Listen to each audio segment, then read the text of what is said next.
begin. So I'd like to welcome everybody this evening to Tangent Fear, where we're going to be introducing the Inviting Horror Project by Hermen, Maat, and Lancel.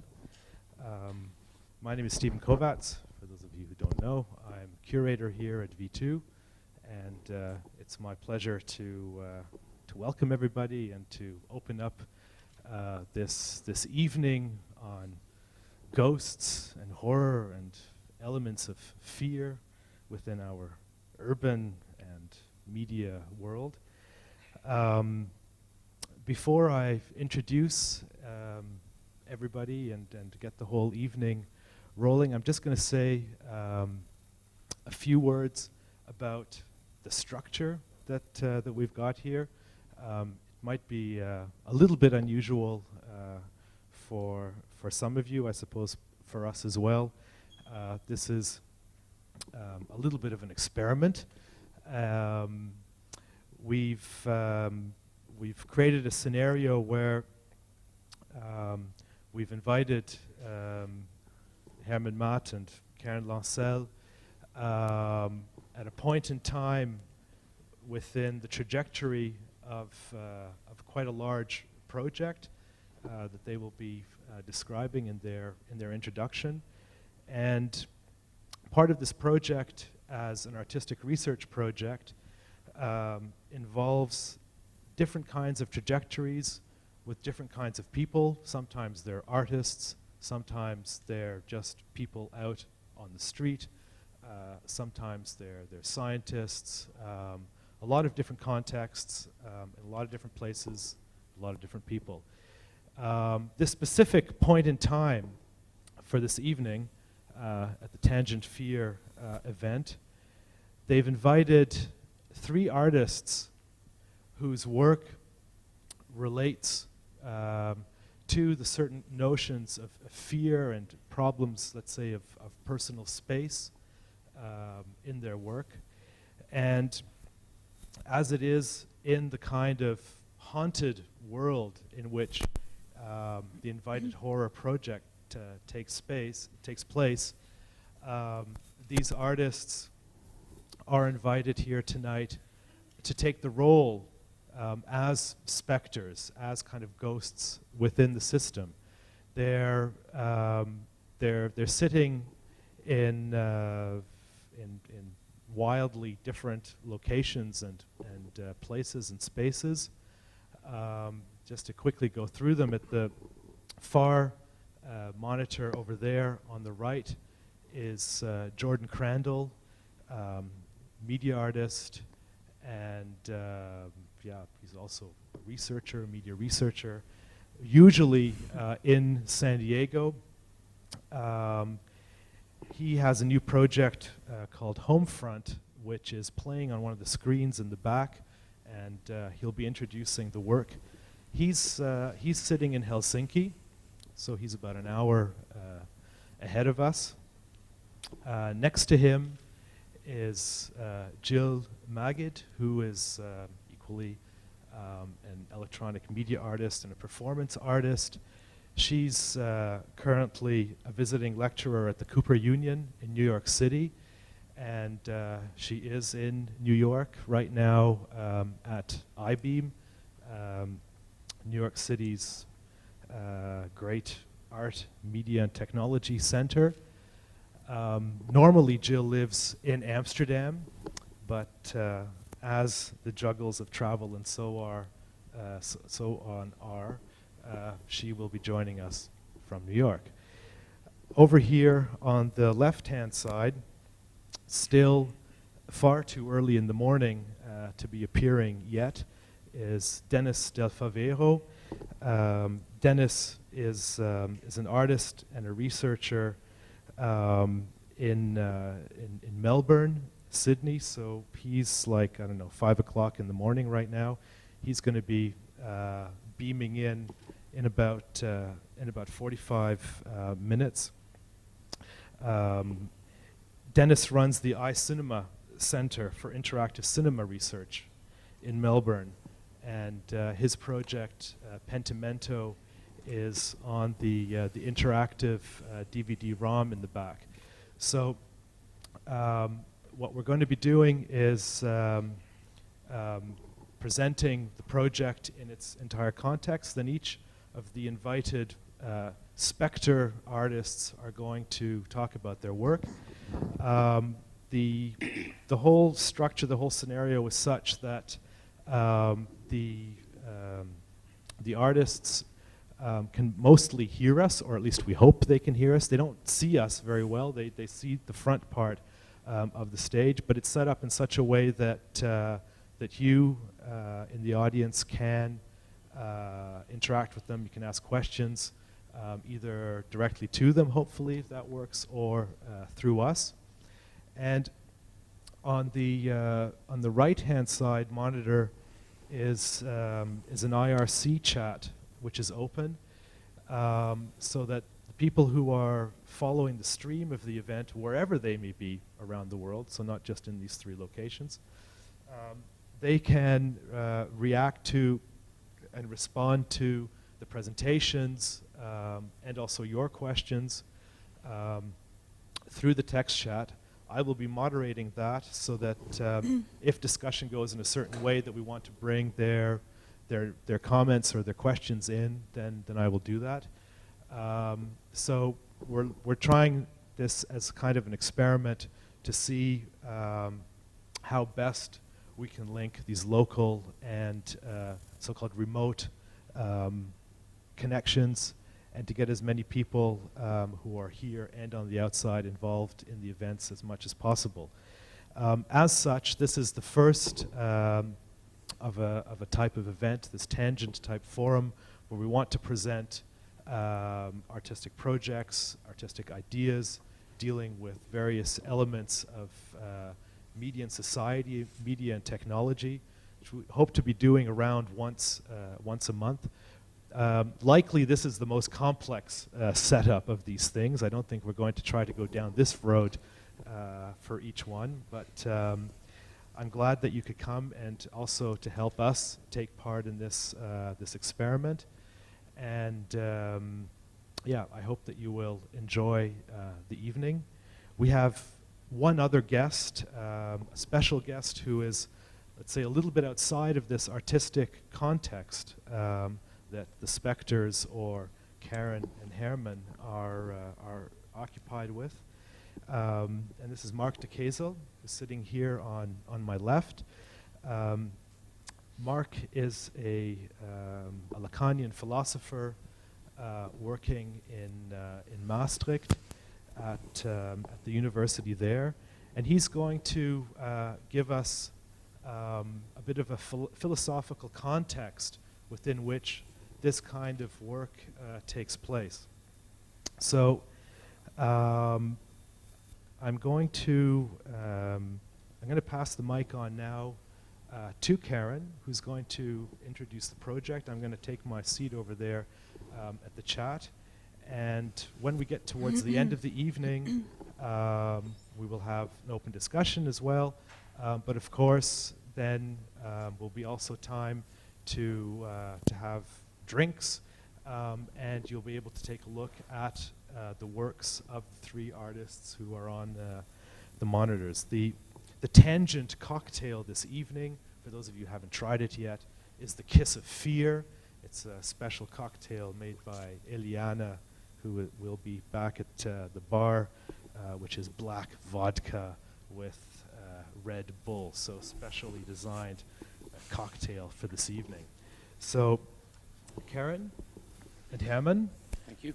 Good luck, and yeah, may the fear be on your side.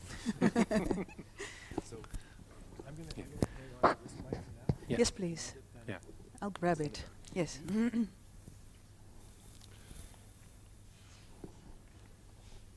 Ga je naar de volgende? Naar de eerste. Okay. Hello, welcome. Thank you for coming. Tonight we present for the first time our artistic research inviting horror, so we're very excited. I'm Karen Lancel, Hermen Maat. We are both artists collaborating, and working in public spaces, social dynamic spaces like squares, train station halls, museum halls, theaters, festival. And over the last years we developed some works with the titles, and we show them here. Paranoid Panopticum, Stalk Show, Trauma Tour, The Host is a Ghost, Agoraphobia Digitalis, Inviting Horror, and Phobic Censor. And then we thought it's time to explore seriously issues on fear, body, and media in public space. And we call this research Inviting Horror. It's an artistic research, and we developed a special working method for it. And this method exists from several elements, and these elements will interfere in the coming years, and we don't know how yet, but they will create their own path of connecting. So there will be a lot of text. Apparently we will exchange with a lot of people, philosophers, artists, people designing urban space. We create an interactive performance called Phobic Censor. I come later to that. The city mobile monument, running now in Rotterdam at the KPN Tower, are also described later more. Workshops, the Inviting Horror website, also later, and the lecture event tonight. So what do we want from tonight?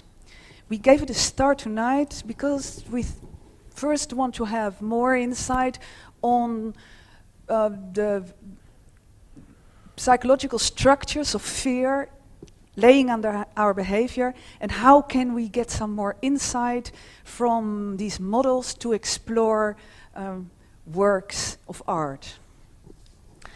And just to start this evening off, it is not an evening about shock and shivering. So everybody who comes for shivering, it's not a moment now.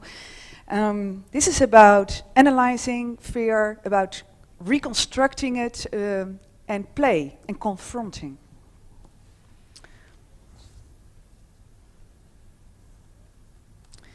Okay, inviting horror. Can one invite horror? Or is horror to stay outside, and is that what it makes so horrifying?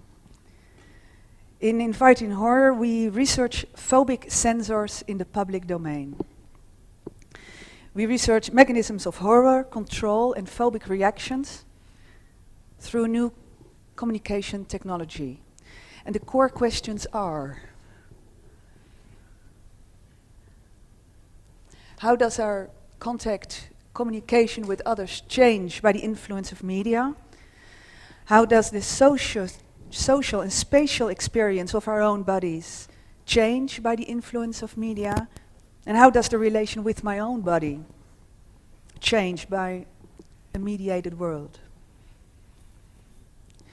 I will shortly describe 4 elements which together form a complex character of the research. So it's complex. We love complexity. We think our daily life is very complex, and we want to reflect that in our work. Can I have the next? Yeah. About the horrorscape. Under the guise of community safety and anti-terror security, a demand for ultimate transparency is made. Yesterday there was an advertisement in the paper. Maybe you all saw it. Can you translate it? In Holland, more than 200,000 professionals work against terrorism. What can you do? What should you do? So we become cameras, following each other and ourselves. Suspense is created in the urban space, and we seem to be haunted, like by a stalker or like by a terrorist. And the urban space becomes a phobic zone, a horrorscape.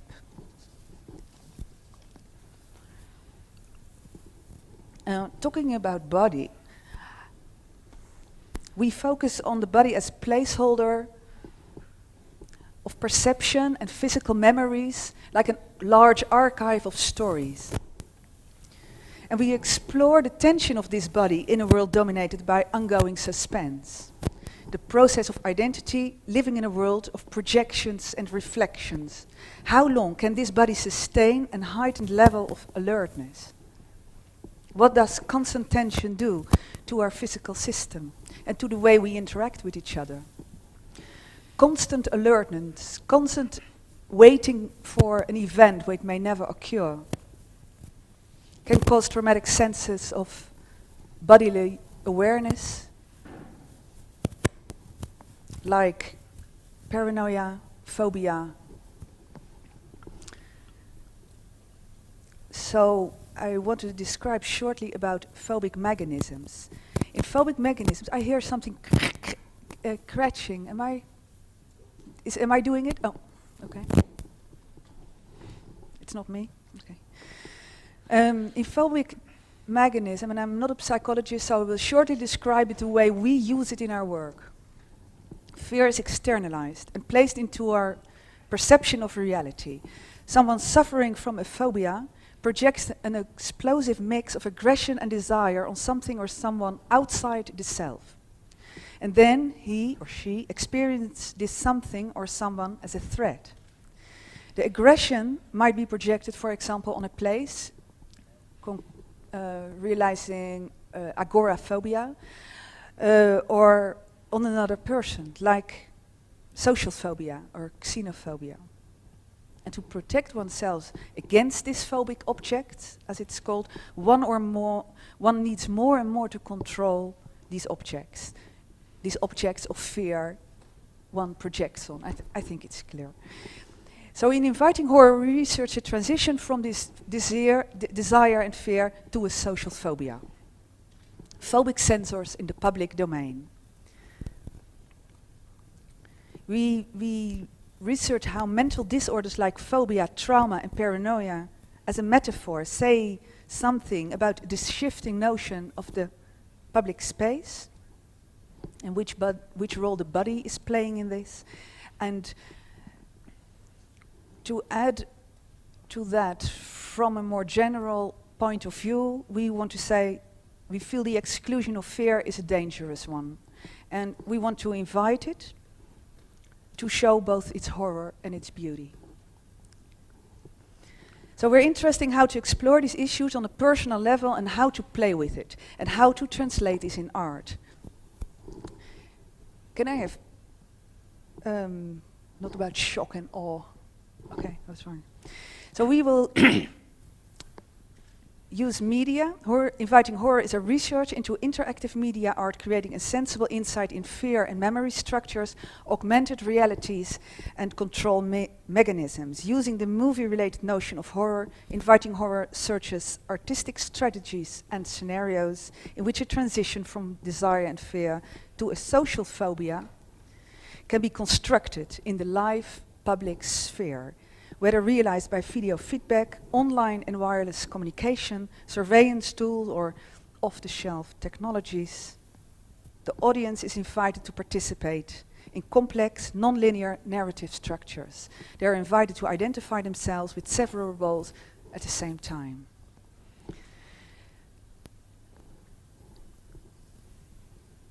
Is there any questions? Are there any questions? If there are any questions at any time, please raise your hand and we come up with a mic. Don't wait till the end. Okay, this was the introduction. This is the main setup, content-wise, for the project. We will now show some works in which these issues are being explored.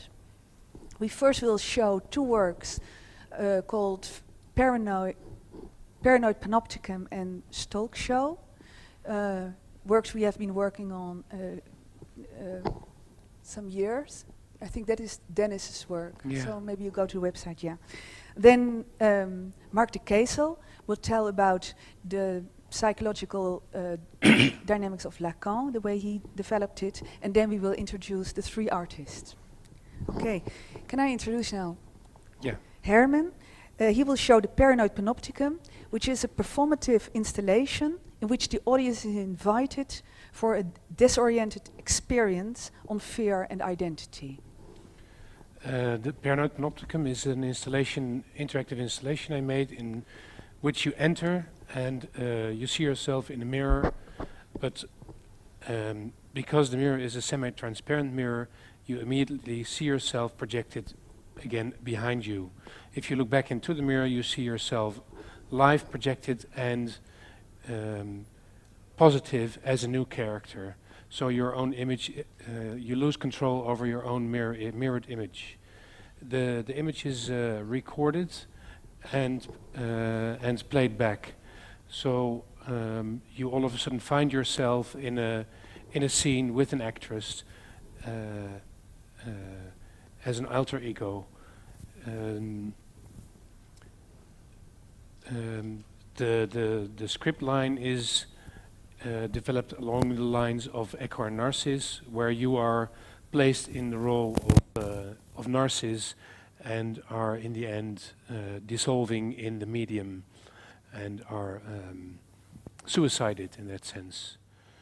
The whole interactive structure is about 3.5 minutes, and it is also something, you play with. I can show some more pictures here. Can you say something more about the role of the audience? It is made in that way that you're the person who is walking in the installation is performing it, but is also showing the people around it how to use it. So every time someone else can walk in and see how to play with it. So you are also becoming really an actor on a stage where other people are watching you play. Can you say something about the text? What is the actress saying, and what is the?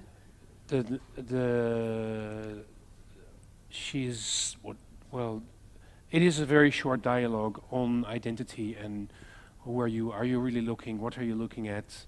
It's putting all kind of questions back to the viewer on what your identity is and how you form it and what is the meaning of the image you're looking at.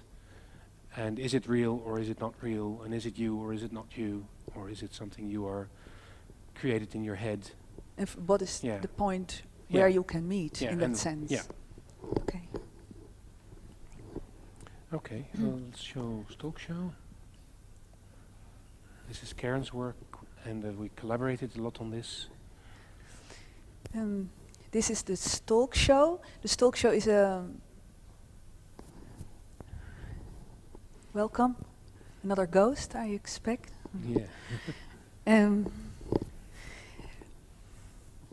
The Stalk Show exists from a wearable billboard.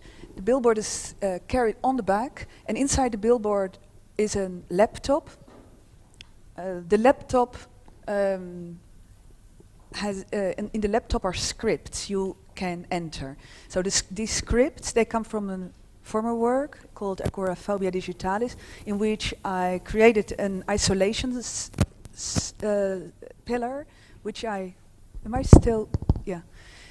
created an isolation pillar. I put it in the street. It was a flexible isolation pillar. I invited the audience in, and from this isolation pillar they could chat with someone isolated somewhere else, like in prison, cloister, someone suffering from agoraphobia, someone living illegally, someone homeless, all kinds of isolation. And the people chatted on what is a safe place, how do I control my space. And from this chat I took excerpts and built the scripts on that. So when you go to the Stalk Show and you touch the touch screen on the laptop in the wearable billboard, one of these personas, different personas will appear: homeless, prisoner, agoraphobic, all kind of. And once you touch one of these personas, you will identify with them. And their script will be opened, and what you what you will go in is a kind of mind loop. A mind loop with text that searches for contact and at the same time describes where it cannot have any contact. And because of the impossibility in this, these mental descriptions are coming back on the same point of impossibility every time, although they are beautifully and trying to connect with you about it. So every time you go further into these scripts, there's a webcam here. Can you see? Yeah, there's the webcam. Getting your face and putting it behind this text. So what happens is that you mirror yourself through the text about control and isolation, and at the same time this image is wireless being projected on the large screen in the same space. You are watching through this text to the other people in this space. And what happens really is that a triangle will appear, that when I'm standing here watching this, or you, I'm watching that lady. We are looking each other in the eye through this frame of text, and at the same time I'm looking at her while she is in an intimate relation with her own mirror image. The one touching is in this intimate relation very busy, and at the same time this intimacy will be being exposed largely in the same space, watching the people there. This touching is very important because all these scripts are about fear to touch and fear to come near another person. So these are one of the scripts you will find. You can all find this on the website if you Maybe you read it. which is a prisoner. I feel unsafe in my head. So what will be waiting for me if I relax? So I can never sleep. So I can never really wake up because I'm only safe if I'm dead. Well, this is an excerpt from this script.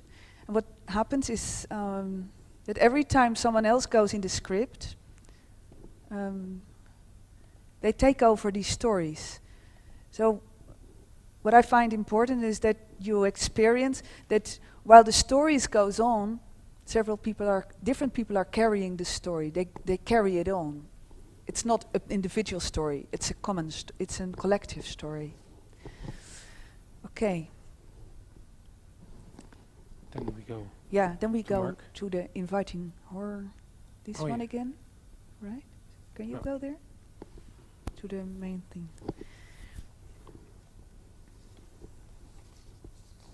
It's a strange way of talking, seeing you, and at the same time knowing I'm speaking somewhere in space, meeting people I cannot see at all, and then there are people I can see, and I'm not sure whether they can hear me. It's a very strange bodily experience. Very interesting. Okay. I want to introduce Marc de Kesel. Please come over. Marc de Kesel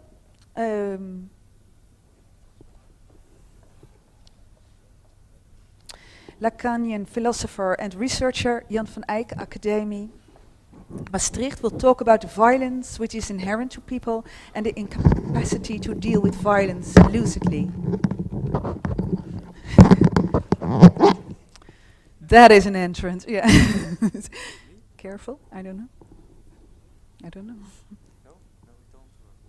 Okay, does it work? No. Yeah. Yeah. Yeah, okay. Oh yeah, sorry. An impossibility that makes violence only more malicious. Marc de Kesel will explain us something on the Lacan principles of pleasure and pain, about dynamics of desire and fear for the other, longing and rejection forming our identity. Thanks a lot. Thank you. So I will a little bit be disappointing because I will not give some explanation or analysis on the psychological working of fear and things like that. No, my question is a broad question. Inviting horror, my question is more a philosophical one. why are we interested in inviting horror, and why in modernity, why now at these times, we are inclined to invite horror. What is the sense of inviting horror? That's and I will put the context of the horror we are interested in, and we eat horror, we live by horror in a certain way. You don't need art to see horror, just open just look at the television and you see horror, that's it. So look at the newspapers, you see everywhere horror, and we eat that, we like that in a certain way. Even if we are very against it, we like that. That's why I need kind of psychoanalytical tool. I need a theory who can think two things in opposition to each other, love and hate together. That's the paradigm I need to approach that reality of the fact that we, bourgeois, in the 21st century, we invite horror. We like that every day. That's why I will give some explanation of my background of Lacanian theory, and I will end up my talk with a reflection on art. Why art, especially art, can say something about inviting horror, and what is the specificity of art when it is inviting horror. So, inviting horror and modernity. What is modernity? And so it will be very quick. So it's just a kind of toast I'm giving to you, and I will not give a very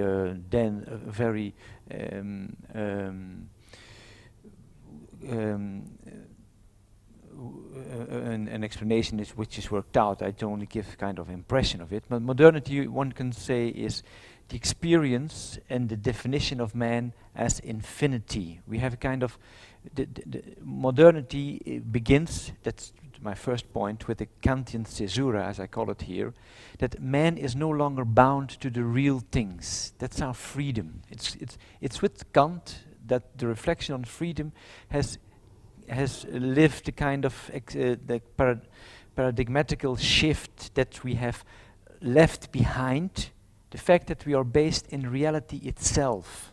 It is Kant who is saying that das Ding an sich ist ein Unbekanntes, what means that this is a certain way, this is disappointing because we have no touch with reality as such, but this is also liberating because we are not hindered by reality itself. That's our technical paradigm. We can see reality as a kind of plastic, as a kind of thing we can plasticity do everything with it, and so we have no limits at all. That's first that's the condition of modern man's infinite power. That's the condition of the technique of modern power. But at the same time, and this is the problem, and it's here that horror will be invited by modernity.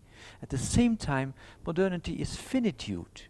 It is that infinite man, capable of everything, that at the same time experiences his own finitude.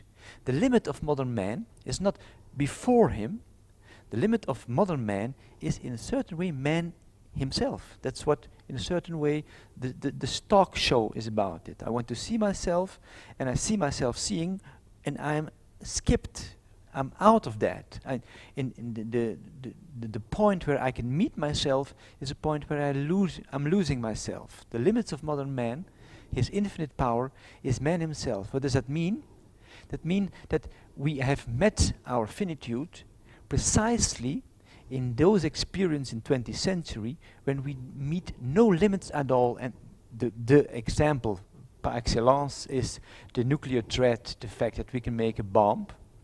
We are capable of doing that. We are capable of making something which is, without knowing it very well, which is already possibly destructing ourselves.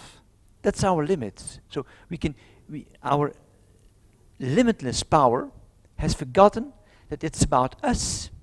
We can make a bomb that destroys us. So that's the limit of our infinitude. Our infinity is ourselves. So modernity implies a kind of tragic anthropology. We have to deal with both. We have to deal with the infinity and the fact that kind of infinity is our very own finitude. And that's why we are fascinated by horror. We are visiting horror because in horror we meet that limit which we pose, which we give a position near to ourselves. We are going to some limits, and we like limit experience because we are looking, being infinite, we are looking for that limit, for that experience of our finitude. And horror is one of the figures, it's not the only one, but horror is one of the figures where we meet who we are. We find ourselves where we lose ourselves. Just as I explained in the experience of the atom bomb, the modern man meets himself at the point that he is no longer in touch with himself. Lacanian theory, which is a very complex theory, and I don't like complexity, that's the difference. I like to make it very simple because but it's a bit a complex theory, excuse me for that, but I will give a very smoothie kind of toast of it, and you will have the impression that it's about something. Let's say that. The Lacanian theory is an attempt to think modernity's finite, infinite. That's it. To think modern man's tragic condition. It's not the only theory it is. There are not so many theories. Normally, the theory which is nowadays very popular, all theories which are now popular, that what is produced at universities, the human sciences and so on, are a kind of negation of that tragic condition. And this is, maybe we can discuss it during the discussion, that is in a certain way our perversity. The theory which I need a theory which is not popular, because the popular theories are all denying that problem, that very modernity's problem. So they do as if they are modern, but they are making a step over and are repressing that kind of typically modern condition, which is the finite infinite. So Lacanian theory, very smoothly, a short impression. The first thing is very simple, that life is a drive, which is not typically for Lacanian theory or for psychoanalysis as such. This is except for Descartes, except for the Cartesian theory, and except in a certain way for some background of modern science. This is in history the basic thing of every theory. Aristotelian theory starts from the fact that man is driven by something. Life is drivenness. Life is drive. But the point begins, and just one thing, our modern way of thinking drive and life is we think life from the stimulus-response paradigm, very basically. What is life? Not like Aristotle any longer, that there is some kind of soul in me who drives me. There's no kind of teleological thing in me that is fulfilling itself by the life I'm living. No, my life is very superficial. That's typically modern. Things are superficial. Things are on the surface. I'm living because I have to respond to a stimulus. I'm living on the surface of my body. I'm not living within it. Life is a kind of stimulus on response, and that's why life can have any form. There are no limit amount of species which have an origin. That's Darwin, his point. The origin of species is that the species have no origin except that formal thing that things can be that react on stimuli. So that's Darwinism, behaviorism. That's the way we think life. But the Lacanian theory and psychoanalysis as such has another principle. The normal principle which we think life, for example, the evolutionary psychology, which is very popular today, thinks life from the principle of self-preservation. The thing that is reacts because it wants to have a kind of self-preservation. It wants to save its life. That's all. That's the principle. Life is what saves lives, and that's the difference with psychoanalysis and certainly with Lacanian theory. That it starts from a different paradigm, and it's a paradigmatical choice they made. You can't prove a paradigm. You can't prove self-preservation. We think we can, because that's our normal way of thinking, but this is an assumption. That's an assumption which everyone makes. It is the misunderstanding through which everyone understands one another. That's the way things go. Lacanian theory, psychoanalysis, Freud, 100 years ago, took another principle, and it's strange that Freud is out of joint nowadays, because his principle is not that stupid. He thinks that we are living for pleasure, not to save ourselves, but to have lust for life, to have pleasure.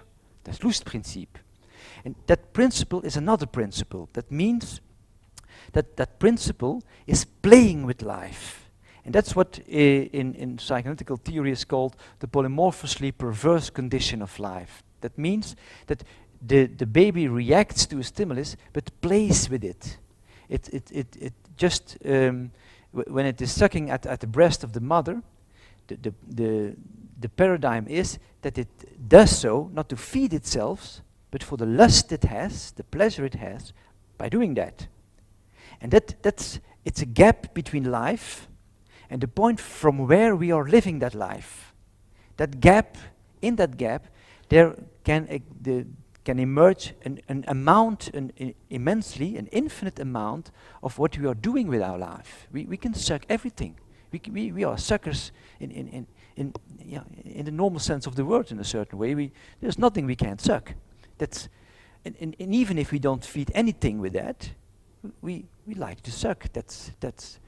And the only thing Freud does is to start from the sucking as a principle, start from the pleasure as something that is very basic. That's a principle. So it turns the life functions are lived because of the pleasure they gain. We gain with it, and not instead of the life principle. That's why I illustrate here with the Da Vinci, not with the Da Vinci Code, but with Da Vinci design. It turns around. We suck for the sake of sucking, and not for feeding us. That's sexuality. That's why sexuality is, by definition, something which pervertere in Latin, which turns around it, which does not use life for the function life is meant by life itself. No, we are living our life functions for the pleasure it gains. That's why we can use our lips and our feeding function to eat everything or to eat nothing. I can have lust of eating nothing, which is the anorexia. It's very clear. If you look at the human things become clear when you put the pleasure in the first place as a paradigm of your look to the phenomenon. So pleasure is playing with life rather than living. And that's the caesura. That's in a certain way the translation of the Kantian caesura. We are not directly connected to reality. We have a kind of split between us and reality on the most basic level, which is the level of life. That's the way Freud defines it, and that's what is taken up by Lacanian theory. That means, and I'll go very fast now, that if you start from that point, you have a totally different view on identity.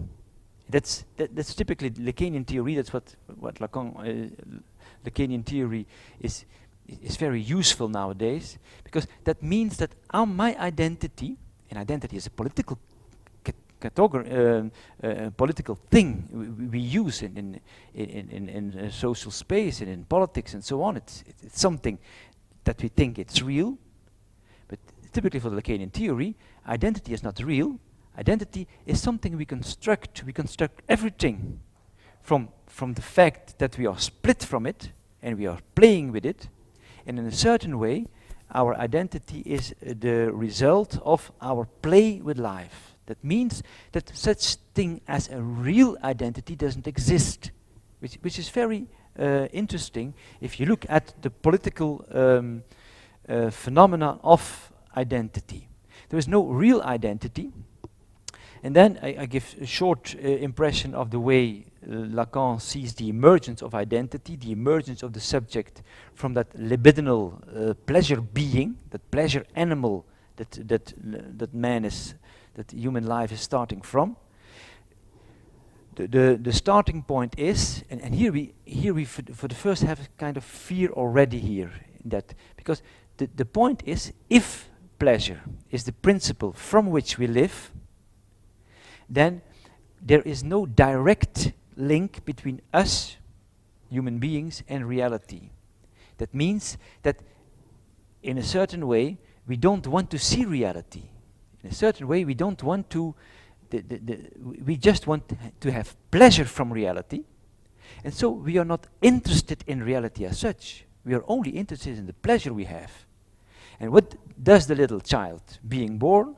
He is simply denying reality outside. The human being is in the first weeks of his life not interested in reality as such. In a certain way it lives in the mother. And the whole point is that identity is a kind of reaction of the fact that our lust, our pleasure, has no real answer in the real as such. There is no direct, immediate link between the real reality, das Ding an sich, and the lust being, the pleasure being.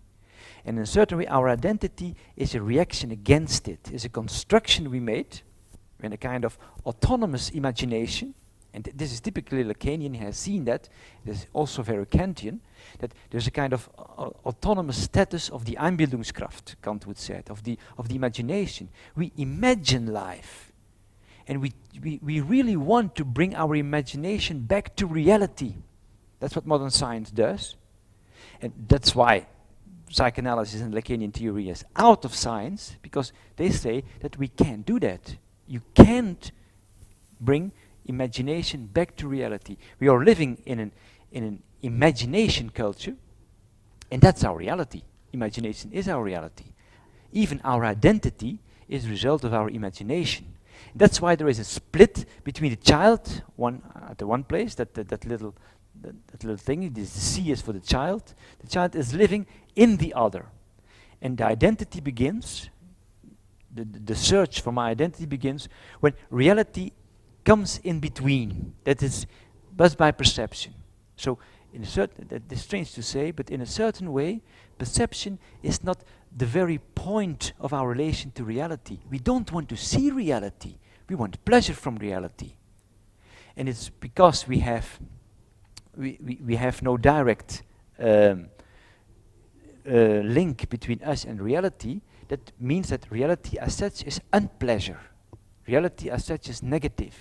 And we will have to, and that will be the end, we have to love that what in fact we hate. This is what Freud called the Oedipus complex. In the first place we hate reality. We don't want reality because reality is unpleasure. There's no direct giving pleasure, but we will have to create a kind of imagination logic. We have to invent an inventive logic which combines at the same time love and hate. This is the Oedipus complex. And that means that our relation to reality is as such always complex. And here I like the word complex. That means that it's never simple. So in a certain way the blindness of modern science is that they reduce our relation to reality to a simple principle, to the fact that we want to save our lives. But that's not certainly what the human being don't want. Surely he wants to save his life. But surely he wants to play with his life. That's why he can explode himself for a kind of God. That's why God doesn't go away because he's imagination. Of course God doesn't exist. But that not existing thing called the imaginary God, that exists. That's what we are facing nowadays. Imagination has a kind of reality status. And we are living in a kind of reality which is not the real. So that's why in the scheme here, the real and the reality are not the same thing. The reality is made out of phantasms, is made out of signifiers, Lacan would say. The reality is an imaginary reality. And then, just to go very quickly, then Lacan sees a kind of double theory, of a kind of theory in two steps of the identity. First of all, the identity is an imaginary identity. My identity is not the real identity. My identity is always what I think that I am. So if I'm talking about myself, I'm talking about the one who thinks that he is himself. But that thinking has an autonomous character, and that thinking cannot be reduced to some real status. That's what we try in our science, to bring that imagination back to reality. What is the case in Lacanian theory is an affirmation of that imaginary identity.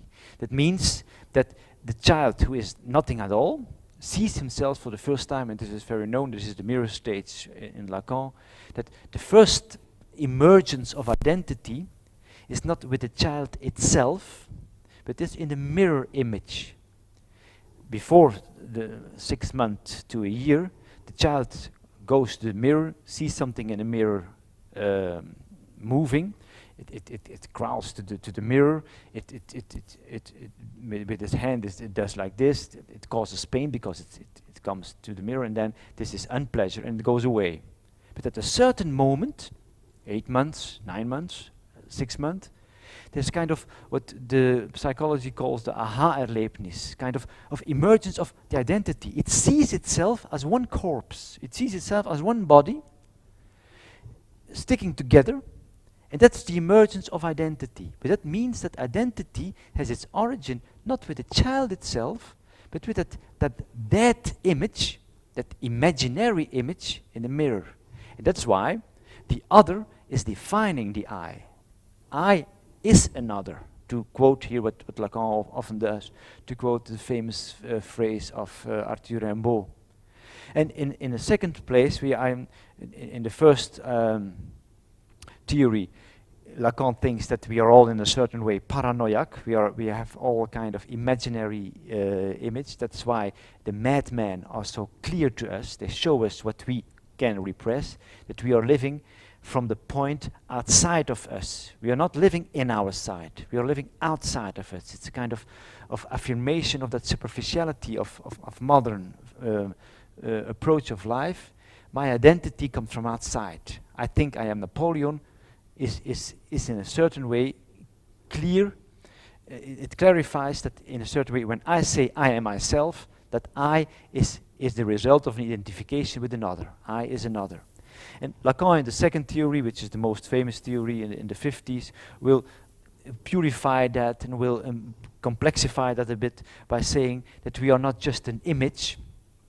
No, we are certainly also an image, but we are first of all a name. We are a kind of signifier.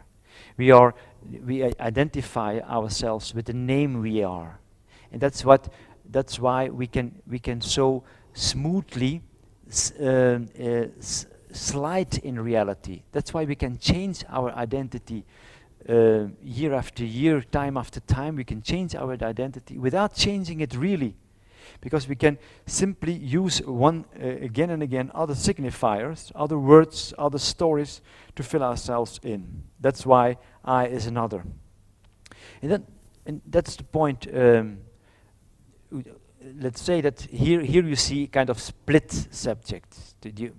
Just to tell it very briefly, what Lacan says is that that my identity as such, my subject, is a split subject. My identity is never simple.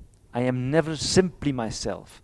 I am the one I'm desiring to be. I am the one I want to be, and that wanting, that desire, has a primacy status. That wanting is there before myself. And that's what I'm repressing. So we are repressing in a certain way our desire. In each sentence we say, we do as if we are ourselves, but each sentence is produced because we desire to be ourselves. And it's precisely because we are infinitely looking for ourselves, we are infinitely desiring for ourselves, wanting for ourselves, that infinite is our reality. We are never ourselves, we are our longing for ourselves. This is very important politically. That means that someone from another origin than the Dutch origin here, or the Belgian origin, he is someone from the Maghreb, he is not really a Maghrebian, he wants to be something like that. The Muslim boy is not really what he is just like me, something who wants to be something. So what is equal to all to all people is the fact that no one is really himself, that everyone desires for something which he will never, which he will never reach. That's another paradigm. And then to translate it to the multicultural situation in which we are, this is very important. That means that you have not to oppose two cultures, that you have to oppose two people, two kind of people of whom nobody is really himself. I is another. They are just swimming in that symbolic order. They are swimming in that language, searching for themselves. What is another point that I will introduce, a very important Lacanian theory, and maybe the most important Lacanian concept that we can use to analyze our reality. That is what here in French is called jouissance, which is called enjoyment, the fact that we enjoy, which is a kind of re-articulation of the basic principle of pleasure. We are pleasure being. What Lacan says in a certain way, that is that people never can really enjoy, that they can never really have the pleasure they want, they can only long for pleasure. But jouissance means the experience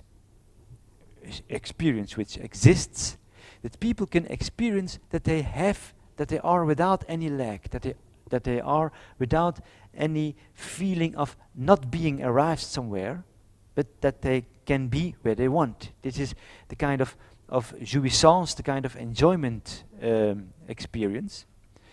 But that enjoyment experience is, and this is crucial here, that enjoyment experience is paradoxically the affirmation of the impossibility of a real satisfaction. We can never get really satisfied. We can have the impression we are satisfied, because jouissance is a kind of fake transgression. That's what I show here in that picture here. We are living in the other, Lacan says. We are living in reality. A reality is made out of language, which is made out of signifiers, always referring to another signifier, and which always defers the ultimate satisfaction. But we can have the experience that there is such a thing as satisfaction. The orgastic experience is an experience of satisfaction, and that experience has a structure. Maybe simply the structure that in that moment of satisfaction we are not realizing ourselves. That is what Aristotle would say. We are not coming to a point that realizes ourselves. No, we are losing ourselves. What we like in life, what we like the most, what is the structure of our enjoyment, is not a self-preservation point, but is exactly the opposite. It's the point where we lose ourselves. We want to give ourselves away. And the erotic satisfaction is the most clear example of it. I want to give myself away. I don't want to realize myself. I want to be blown away by the experience I have. I want a kind of kick, as they call it, that blows me away. This is the jouissance. And jouissance, and here we come again with fear. That's why we are fascinated by horror. We are fascinated by horror because in a certain way we are aware of the fact that the point where we realize ourselves is the point where we lose ourselves. That's why in the picture on television we see, we imagine, we give a picture to our enjoyment, and at the same time we make of that picture something horrible. That's why jouissance, to call it here very quickly, has something to do with the dead drive, which is the most principal concept in psychoanalysis. Why psychoanalysis is hated is precisely because it has a dead drive. But that's the most modern thing in psychoanalysis. People do not live on the most basic level to live. They live to have pleasure of life, and even if that pleasure means death. And that's what we face in Iraq when people, in the name of pleasure, what they simulate in a kind of heaven with an amount of virgins, that's a pleasure heaven, And the man lives not from reality, he lives from an imaginary thing, which can be very dangerous, which can play with life. And we are horrified at the same, and in the same journal, we are horrified by the people who blow themselves up in the streets of Baghdad. But an hour later, we enjoy James Bond or whoever it is, kind of Schwarzenegger figure, who does the same thing, but who loses himself. So in a certain way, jouissance is evil. But I think it's time, isn't it? Or it's so what you will not have is aesthetically. Well, I had, maybe we can show it, but I will just announce it. I would say something about horrible pictures, but just for provocation, I have chosen at the first sight the less horrible picture there is. It's a kind of Otto Venius, a modern picture from 1608, which is Eros, which is the world is what you see here is the lust principle. What you see here is dead drive. What you see here is that the life itself, this is the world, this is the universe. The universe is resting upon a principle, upon a young god, a blind god, which is the erotic god. And that erotic god is nothing else. That's the ancient concept to think that in life things are never simple. That in life things are about love, but that love is not the Christian love there is. It's not the love that ends in heaven. No, it's the horror of love. It's the inviting horror is to me in a certain way an erotic figure. And you show it here what love is capable of. And I will tell something about tragedy and about my idol and about my other idol. This is eating horror. That's what we do. Just very quickly. Mostly we eat horror. That's the point. We are consuming horror. And consuming horror is at the same time denying horror. And what art does and art can stop that consumption. Art can consume it slowly. That's what, for instance, and I would have explained here something about Fassbinder's film Crandall, where you see the same hero, but in the picture of Crandall, in the novel in the novel and in the film by Fassbinder, you see that the consumption is being disturbed. I see something which don't let it eat, which is the definition of modern art. And which I would have illustrated with another 17th century picture, but excuse me, I'm living in the 17th century. I'm not that modern. Excuse me. So that's all.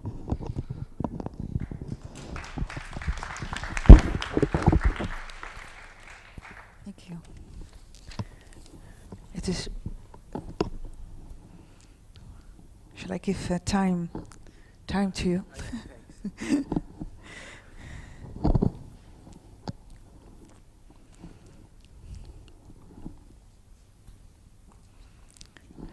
To participate in the conference inviting horror.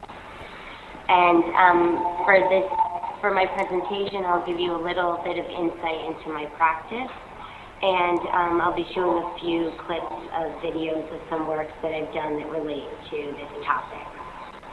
And my work started because I was looking for seeking out intimate spaces within the public realm, and over time, my strategy has developed that I create personal or intimate relationships with impersonal structures. And oftentimes these structures are systems of surveillance, forensics, these kinds of disciplining systems in today's society.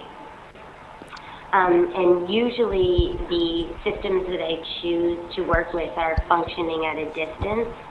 There's a kind of wide-angle perspective where the individual is erased, and it's a one-way system of power, oftentimes with the authority above looking down at a group of people in public space without particular characteristics or identities.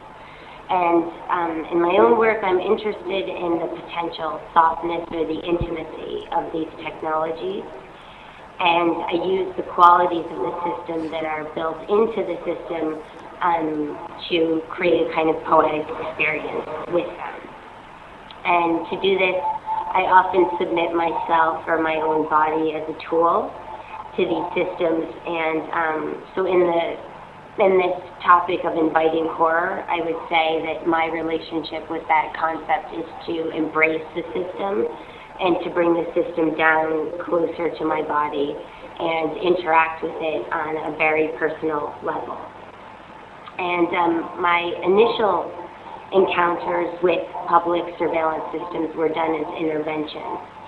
I made performances using localized CCTV systems without their permission, without just intervening into them.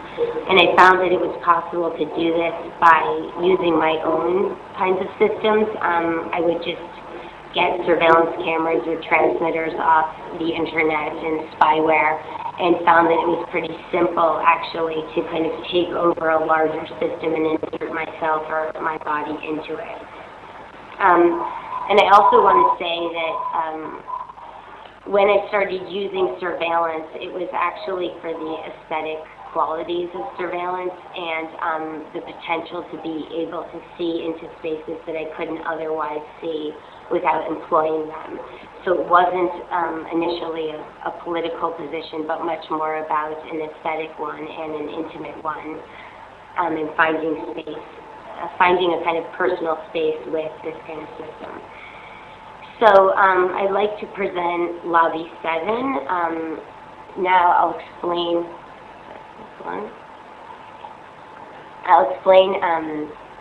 What Lobby 7 is, and then we'll be showing a 2.5-minute clip from it. It was actually a 30-minute performance, and the video that I often show is about 7 minutes long, and this is a 2.5-minute clip.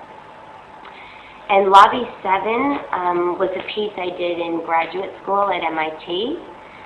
And to set up what the project was, is there's a large space at MIT with the main dome in the institution, and in the institution there's an informational monitor.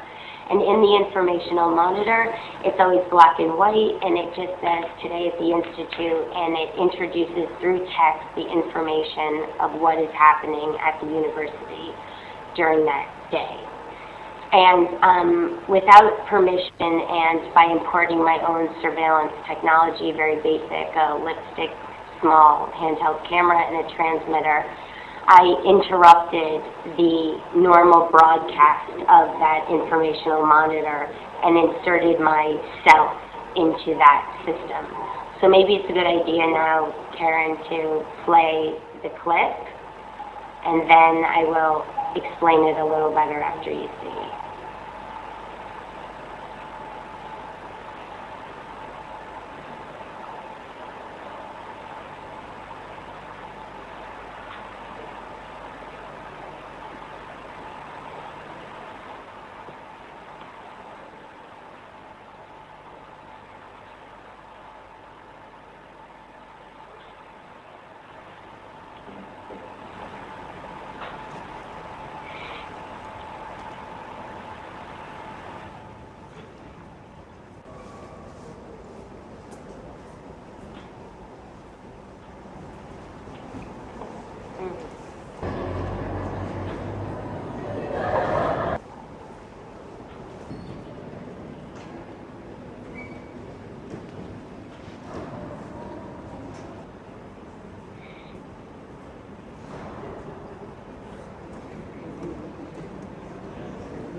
So, so that was a clip from Lobby 7, as I said, and just to be clear with exactly what that was, the informational system there, as I said, I intervened in it, and I did that without permission, and it was a response, when I look back retroactively to say, it was a response to the environment of MIT, and it was a kind of cold environment where I didn't feel there was a lot of room for a kind of sensual or intimate experience of the space that I was in. And so a lot of my work was a response to this, of bringing the technology in closer to my body and inviting horror, I guess you could say, in relation to the topic. So then after I was doing these kind of interventions, I moved to Amsterdam. And my relationship to technology and to my body in public space changed because the space around me changed, and I just didn't feel that the kind of coldness, the kind of environment where the body was sort of taboo, as well as sensuality being taboo, was not the same in Amsterdam. And so I shifted my interest away from myself as the performer with the camera turned on me, and I became more of an installer of the surveillance systems, and also got more interested in gaining permission rather than intervening into systems. So I'm not going to show any images from this project, but just to mention this, the link between Lobby 7 and what I'll show next, Evidence Locker, was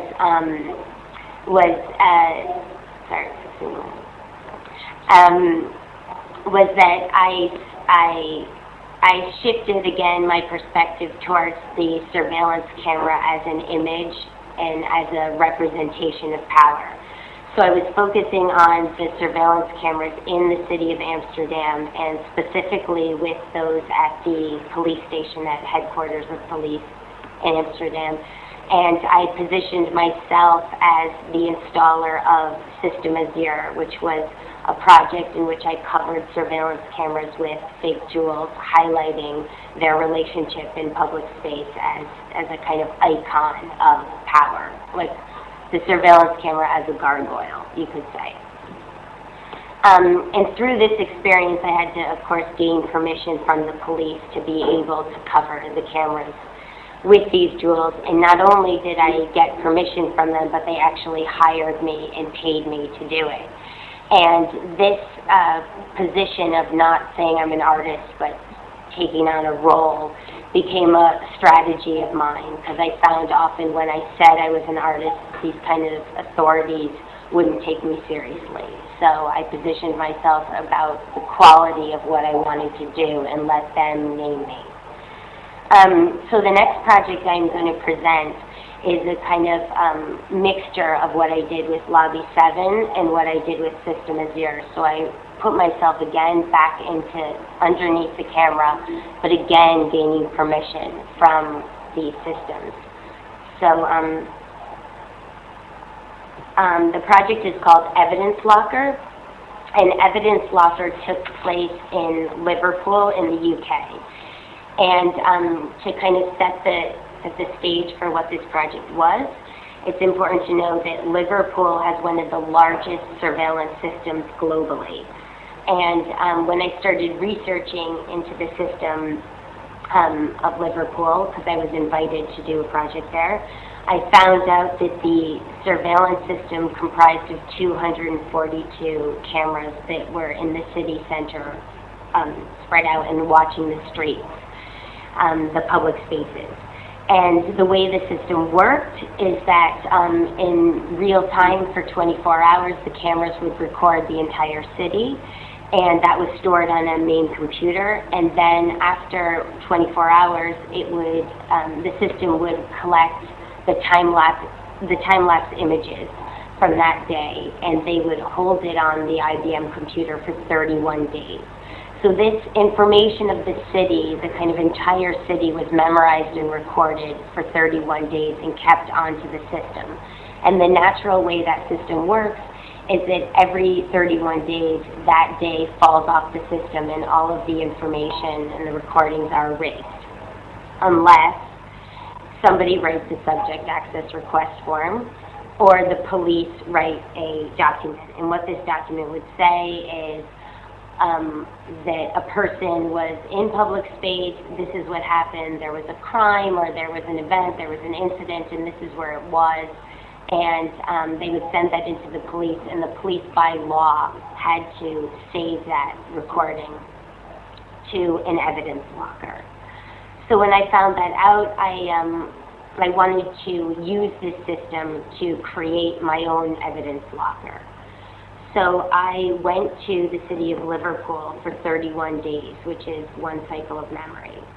And every day I performed for the surveillance system and as well wrote a letter, which is called the subject access request form, and used this kind of loophole of the law that by sending in a letter and explaining where I was and what happened and what I experienced, that the police would have to search their system and save me to this evidence locker. And for anyone who's familiar with the project, you'll see that not only did this happen, but the police actually got very much involved with the project to the point where we started making films together. I would actually teach them film noir and Godard and some of my favorite directors, and we would reenact the scenes together through the surveillance system. So I'm going to read for you the initial letter that I sent the system to invite them, engage them into this game or seduction, you could say, through the system. And I refer to the system always, no matter which police officer I was working with, as the observer. So this is the letter that I sent. Dear observer, make me a diary and keep it safe. Take care it is mine. Hold this photograph of my face. Keep all of our entries in order. Put the letters in your desk file and the images in your evidence locker. You can edit everybody else out. Don't worry about finding me. I will help you. I will tell you what I was wearing, where I was, the time of day. If there is anything distinguishing about my look that day, I will make sure you know. I am enclosing a check. Use it for whatever expenses you have. Sincerely, Jill S. Magid.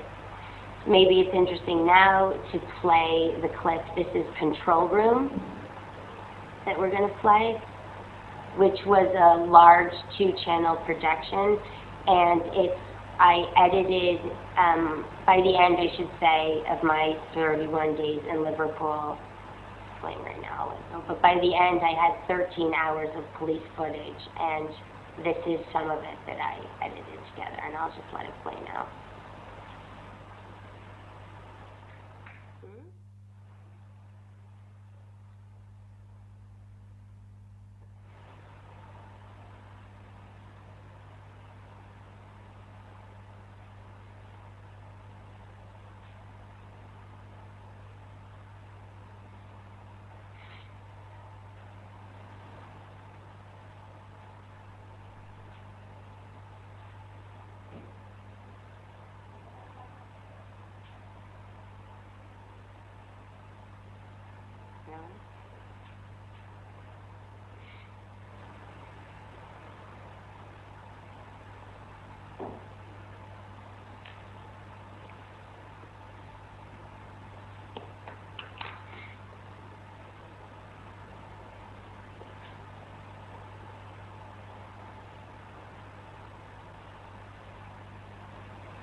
Okay,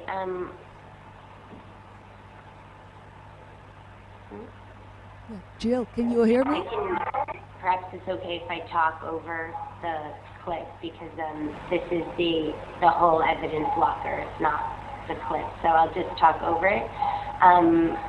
And it's silent anyways, this part. As you can see here, I'm seeing what you're seeing. I'm writing the letter right now as they're filming me, the police. And this is one of the subject access request forms. So while they were filming me, I was actually writing a letter to them. And I also forgot to say that when I went to Liverpool, I always wore a red coat and white gloves so that I would always be visible to them. And when I said that I submit myself to the system, that's a full force kind of commitment, I would say, when I do it. So I wore this coat and these gloves every single time I was in public space in the city of Liverpool. And it was a really amazing way to experience the city because I came to depend on the surveillance system even for my own existence, which I think is one of the exciting dangers, let's say, of submitting yourself to a system, because by the end of my 31 days in Liverpool, I actually didn't feel like I existed if I wasn't being followed by the cameras. And also, I became so aware of the cameras that I could always tell if I was being followed or if I wasn't by the slight shift of the way the camera moved. And also, what developed through this project of Evidence Locker was that the system itself became a kind of transitional object, let's say, in a kind of philosophical way, and that the relationship that grew between myself and the city and the observers of the surveillance system was the kind of relationship that could only exist through this system. So my relationship was mediated, and because it was mediated, it just became something other than could ever be possible if there was a direct relationship. And I think that this is the most clear in one of the final pieces that is in the evidence locker, and that piece is called trust. And maybe you should stop this section of control room. And don't play trust yet. I'll just well, you're playing it. I see. Can you pause it?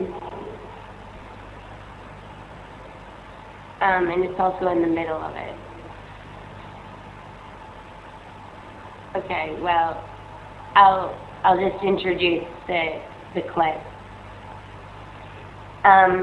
So trust grew out of. I think I should let it play. I can't. Play.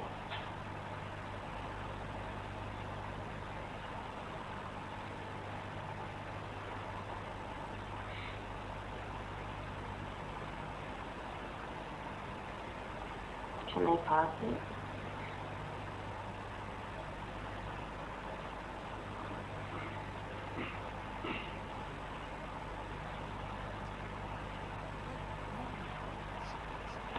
Can you tell me what's happening?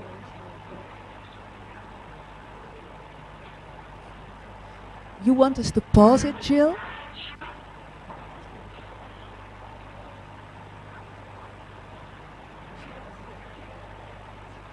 Okay, they paused.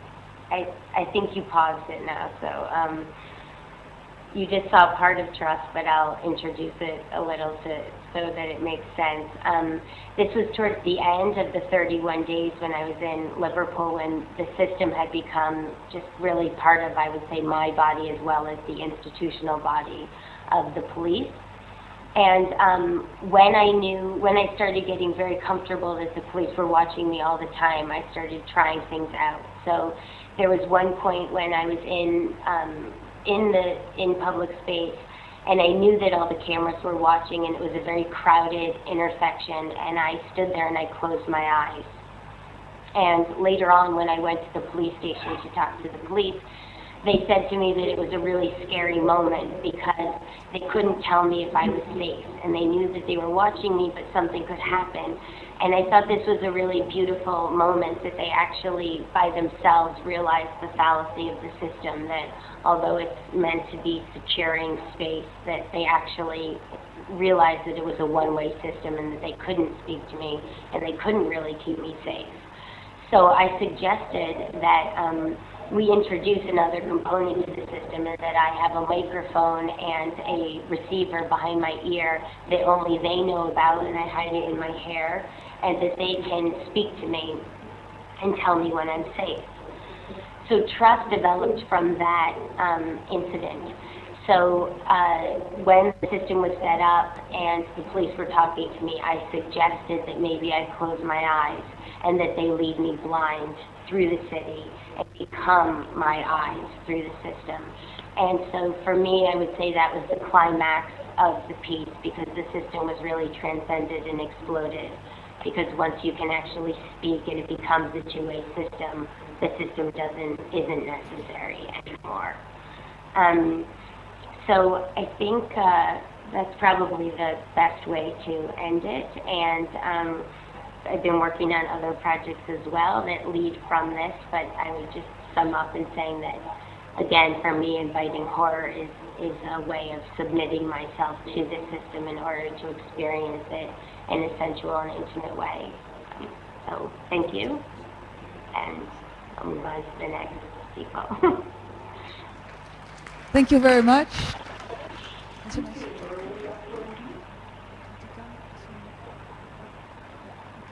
Thank you very much, Jill. Can you see me?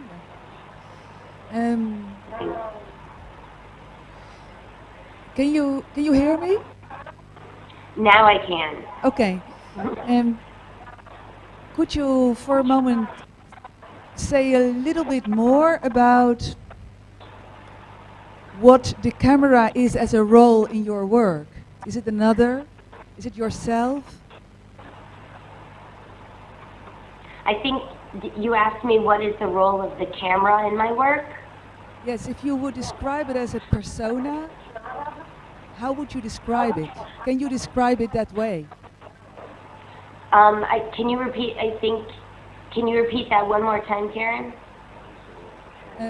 Considering the camera in your work and the role of the camera in your work, okay. If the camera is a persona, how would you describe it? Okay, the camera is a persona. Okay, I hear you now. Okay, I think the role of the camera is continually changing within my work. I explore it on many different levels. But with Lobby 7, the role of the camera was, I was first inspired by, as I said, the way surveillance camera captures space and how it kind of softens it. And I thought the quality of the way a surveillance camera versus a normal camera, the way that it can be intimate, and that the role of a surveillance camera is, it's very distant, and it's really about just capturing people in space, and it doesn't seem to actually preference people, it preferences the space. So for me, the original role of the camera was a way of bringing that space that was very distant and closer to my body as a kind of hand, I would say. In Lobby 7, it was a hand or a caress. And then with System Azure, the camera became much more of an icon or a representation. And with Evidence Locker, I would say that I never even separated the police and the camera at all. That the camera itself was the police, and when I wrote the letter and when I spoke to the camera and the observer were one system. And that's why I say that even though there were many police officers behind that camera, I always referred to the camera as the observer. And so it was, in a way, when you say a persona, I think I've always treated the camera as a kind of lover. Okay, thank you. Is there...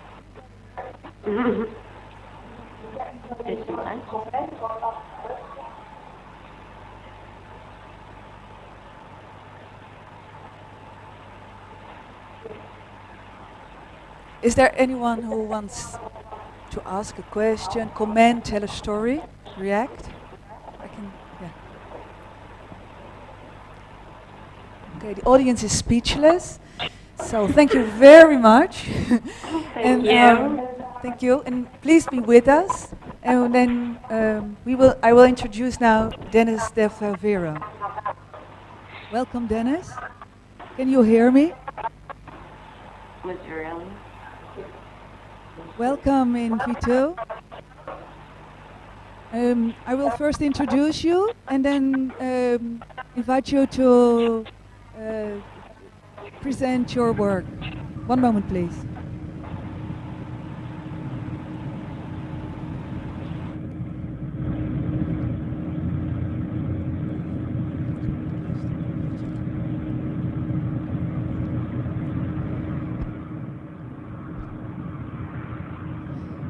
Dennis de Favero. I lost track. I speak to this one. Okay, at Dennis de Favero. He will show us his work Pentimento and discuss the aesthetics of trauma through a paper called Nachtrachtigkeit. He is with us from Sydney, Australia. He's an artist and researcher, and he will tell us more about, and I quote, sorry, that's another. The aim of this paper is to propose some notes on the contemporary relationship between trauma and art. It focuses on a particular aspect of this relationship, that between traumatic memory and digital narrative. It's up to you, Dennis. Thank you, Karen, and thank you to Hermen as well for inviting me. Can you hear me clearly? I can. Can you hear Dennis clearly in the, yeah? Yes, we can. Thank you. The title of the paper I'm presenting this evening is Nachtrachtigkeit, an aesthetics of trauma and emergence. The paper is in 5 parts. To begin with part 1, trauma and emergence. And I want to begin with a quote. Well, it's partly a quote and it's partly a reworking of the quote by myself. It's from a project called Afterwards, which forms part of the current V2 project. And I begin with the quote from the Afterwards project. The past is not dead, it is not even past. The dead are not past, they are not even dead. The aim of this paper is to propose some notes on the problem of the contemporary relationship between trauma and art. It focuses on a particular aspect of this relationship, that between traumatic memory and digital narrative. The paper, as I said, is in 5 parts. The first 3 deal with the background and current work in this area. The 4th part deals with an interactive project of mine addressing trauma and narrative, while the 5th forms a conclusion. Currently, the dominant position in aesthetics conceptualizes narrative as linear, or a process that flows like a clock in one direction only. The digital, in contrast, is thought of as non-linear, as a process that flows in all directions simultaneously. This monological explanation, in other words, the reduction of narrative and digital to a single process of logic, on the one hand the linear, on the other hand the non-linear, reduces narrative to a single temporal process, and the digital to an atemporal process. In other words, the linear is conceived as something existing within a single time frame, while the non-linear is conceived as something existing outside of time altogether. This monological explanation, however, fails to account not only for the multi-temporal character of digital narrative, but also the workings of conventional narrative itself. In a similar fashion, memory theorists have conceptualized memory in monological terms as a linear narrative, while thinking of trauma in atemporal terms as anti-narrative.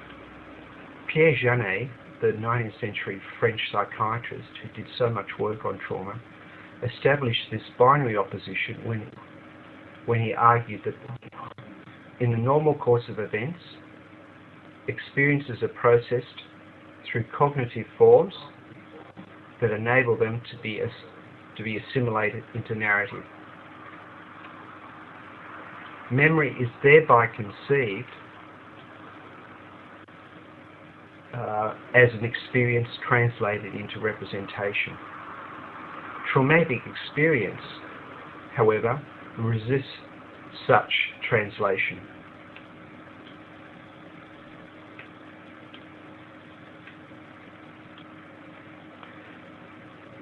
Its unfamiliar character renders it unrecognizable or strange. Trauma, argued Janet, is not so much remembered as subject to unconscious and uncontrolled repetition, and I quote Janet, "It is only for convenience that we speak of it as traumatic memory. The subject is often incapable of making the necessary narrative, which we call memory, regarding the event." In his discussion of the digital database, the North American theorist and artist Lev Manovich notes that narrative, through the novel and cinema, has been privileged as the key form of expression in modernism. However, he argues that in the contemporary period, database structures are increasingly becoming the new form of expression. These structures, according to Manovich, are non-linear and anti-narrative. One might imply from this monological formulation that digital narrative, structured according to the anti-narrative logic of a database, rather than the supposed linearity of narrative, offers possibilities for representing psychological processes such as trauma, which are supposedly anti-narrative. Returning to Janet's proposition that traumatic memory falls outside of narrative, we might consider whether digital media affords a way of expressing processes such as trauma. There is certainly evidence to support the proposition that traumatic memory poses problems for representation. To the extent that trauma is emotionally experienced rather than cognitively processed, trauma resists representation or expression. Yet it may be more accurate to argue, as Jill Bennett, the Australian art historian, has done, that while trauma is not conducive to conventional narrative memory, it is registered in a distinct realm called sense memory. This register is not organized like a conventional narrative. It simply expresses trauma as an emotional and psychological process. Reflection may result in sense memory translating into memory proper, but the process of passing from sense memory to narrative memory is often fraught with difficulty, as linear forms of narrative prove incapable of rendering the complex nature of sense memory. All this raises serious questions for art and trauma. How can we artistically express the experience of trauma when what characterizes that experience is its supposedly anti-representational nature? If narrative is opposed to database forms, how do we characterize symbolic forms in the digital environment, let alone forms such as trauma? So I now move on to part 2 of my paper, Nachträglichkeit, or afterwardness. A different understanding of trauma itself may provide an answer to both of these questions.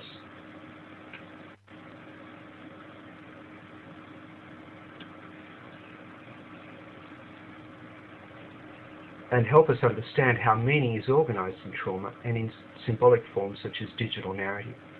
While studying trauma, Sigmund Freud formulated a concept, Nachträglichkeit, in 1895, commonly translated in English as deferred effect. Jean Laplanche, the French psychoanalyst, in 1967 has more precisely translated this term as afterwardness, or a radical revision of the past within the present. I'll repeat, a radical revision of the past within the present. This concept of afterwardness suggests two things. Firstly, that trauma exists simultaneously in the past and the present. That is, that trauma exists simultaneously in multiple time frames. That it is, in other words, multi-temporal. Secondly, that trauma exists as an endless interaction between the past and present, an interaction which changes the meaning of the past and the present. That is, that trauma is multi-determining. In other words, it has multiple effects across the past and the present. Trauma is not a static thing, but an evolving process. Trauma is not a static thing, but an evolving process. If this is the case, then a monological approach to describing trauma in chronological or anti-chronological terms seems futile in the face of trauma's dynamic ability to simultaneously exist in the present and in the past, while changing what the past and present mean. So, in a sense, trauma is not a prose to memory, let alone narrative. Rather, it engages with different types of memories and narratives while simultaneously changing the nature of both. The 19th century Russian literary theorist Mikhail Bakhtin coined the concept of the dialogical to describe such an endless interaction and revision between different parts of symbolic forms such as narrative. The dialogical provides an understanding of narrative as an atemporal and multi-determining process, operating beyond the monological notions of linear and non-linear. Applied to the digital, the dialogical referred to the multi-temporal capacities of the digital, its ability to operate simultaneously across the past and present, and to mutate the past and the present at the same time. Returning to our discussion of trauma, it is possible to think of trauma as dialogical as well, in its capacity to interact between the past and the present, while simultaneously changing the form and meaning of both. For a moment, let me say that the work I wish to discuss this evening, Pentimento, does not relate stories so much as provide a sense of what it is like to inhabit a world made strange by traumas, from which, at least for its protagonists, there is no release. The protagonists are perpetually haunted by the trauma in the past, fated to act out its repetitious history. We, on the other hand, in the present, have the option to rework these reminiscences, accommodate their violent ghosts, and find new ways of living with them rather than being haunted by them. So I now move on to part 3. Part 3, the monological and the dialogical. Before discussing Pentimento, I want to briefly review the concepts of the monological and dialogical, as they are critical to understanding both trauma and narrative. Lev Manovich provides an overview of the monological when he argues that the non-linear structure of digital forms dissolves linear structures such as narrative. He cites how digital artworks do not tell stories, have neither a beginning nor an end, and do not propose any development. Rather, they act as collections of semi-discrete units that can be accessed randomly. However, while it is true that all forms of digital require a database, namely structures of nonlinear data stored in forms that are accessible to be retrieved, they also require algorithms, namely the linear sequence of computer operations necessary for this data to be processed. Manovich ignores this double architecture. He cites as evidence the work Flora Pentularis, 1993, by the French artist Jean-Louis Boisier. In this work, the viewer, rather than constructing a single narrative sequence, is able to bring to the front layers of looped narrative actions, shuffling sequences of events at will. However, Manovich fails to note that the interface of this work is in the form of a linear index, listing a series of chronologically dated letters from the 1790s, letters by Jean-Jacques Rousseau, and the geographies of the correspondence for these letters.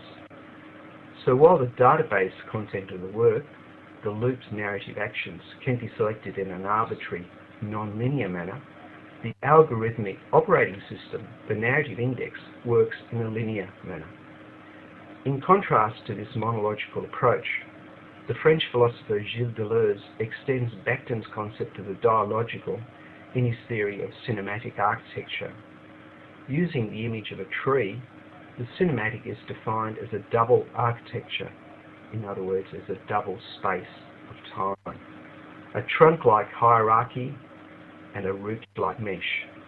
All the components in a hierarchical structure, such as linear narrative, for example, are organized around a central determining axis, similar to the trunk of a tree above ground, while the components in a mesh-like structure, such as a database, are interdependent, similar to the root-like underground structures of a tree. These two modalities of cinematic architecture, radically different from each other, coexist. While the hierarchical architecture, Deleuze argues, was dominant in pre-World War II North American cinema, the mesh architecture became dominant in post-war European cinema. Deleuze gives the example of Alain Resnais's film Hiroshima, Mon Amour of 1959 as an example of the mesh architecture, where the characters' linear narratives of the same past cannot be judged in terms of any single truth in the present.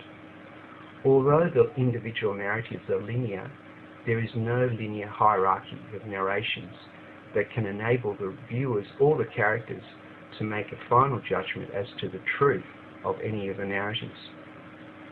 The North American philosopher and historian Manuel de Landa is currently extending the implications of Deleuze's theory. De Landa argues that we are moving away from the concept of the world and its variables as a static system whose dynamics are self-contained. In other words, a picture of the world as a closed system. We are moving towards a concept of the world as an open system, where the variables in the world are constantly interacting with each other and are in turn open to the dynamics of other systems. Simply put, this is the difference between conceiving the world on the one hand as predetermined and on the other world as emergent. In the predetermined approach, the world is made up of variables which are determined by the architecture in which they exist. The development of these variables is the result of how the architecture welds the variables together. Let me give you a precise example from the work of the literary theorist Gérard Genette. Genette defines narrative, and this is the conventional notion of narrative, as an architecture comprising the following variables. Firstly, chronology, the ordering of events in time. Secondly, scenography, the locations of events in space. Thirdly, narration, the representation of events through the story. Narrative, in this architecture, is the sum total. Its architect is the author, who expresses himself, and I use himself purposely here, through the architecture. In short, the architecture we call narrative is the mirror of the author. On the other hand, the world in the emergent approach is composed of variables which drive the overall architecture. They do this as they are self-determining. In this approach, narrative is comprised not only of the variables identified by Genette, but other variables such as linear and nonlinear processes.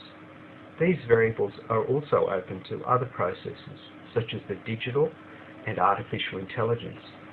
Narrative, as a consequence, emerges from the interactions from both within and from without.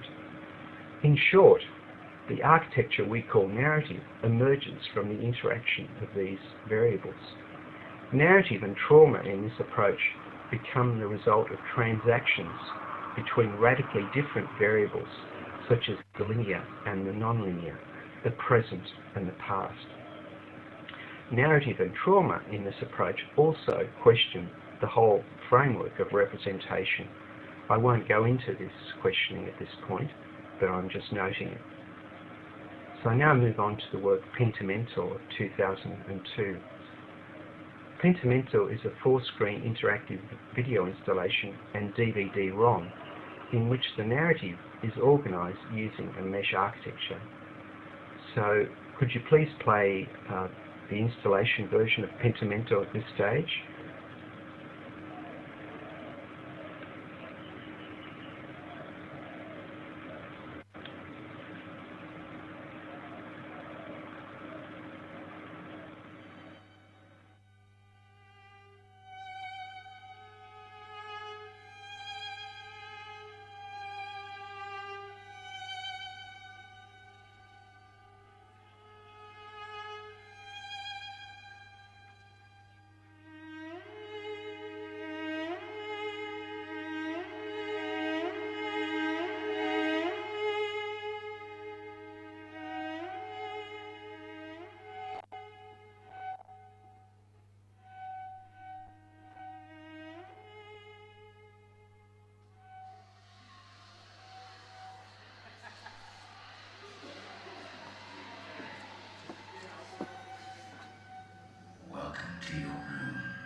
this is your realm because you've chosen to enter.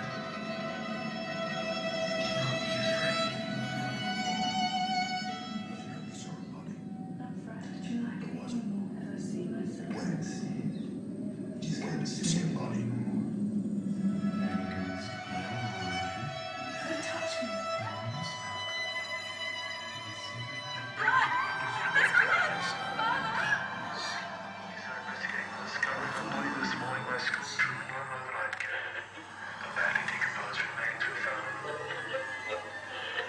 Father? What are you doing here? Don't you understand? I knew the whole time. Come in here. Are you there? Dad?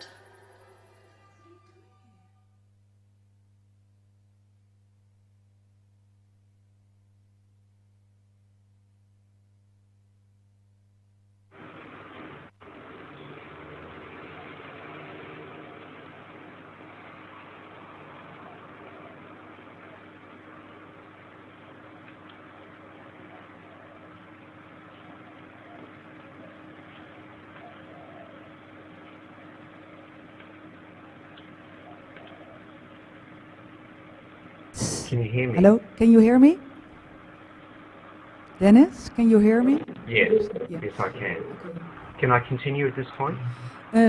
Please hold on for a moment. We will now play your CD-ROM. As you asked, we will go in random with the figures, okay? Can I just give a bit of an introduction before you play the CD-ROM? Yes, please. Okay, so what you've just seen is an introduction to the 4-screen interactive video installation, and I'll just tell you a bit about the background to the work.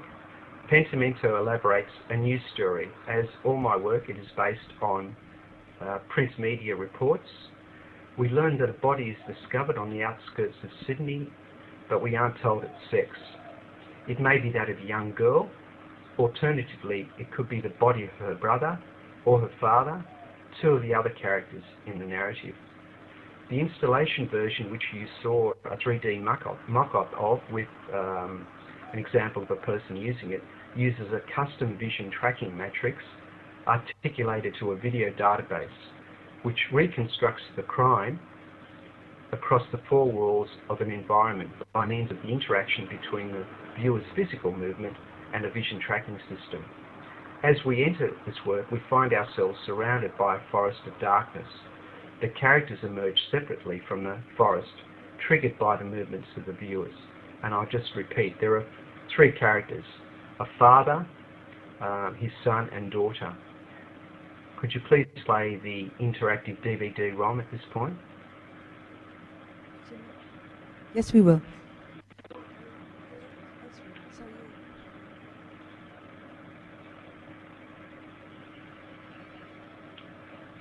Yeah. Give me your hand. Don't be afraid. Don't be afraid.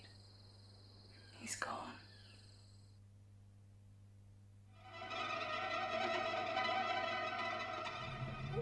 It's dark. Bad things happen in the dark.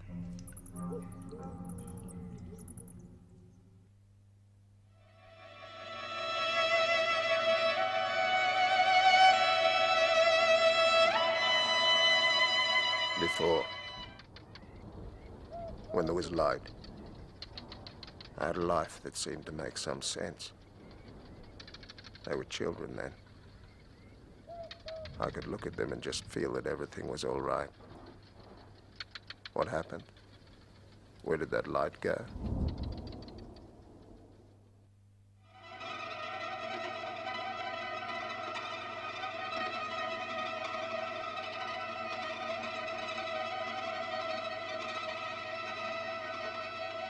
Don't hate me. I did it for you. What made you think I wanted you to do anything?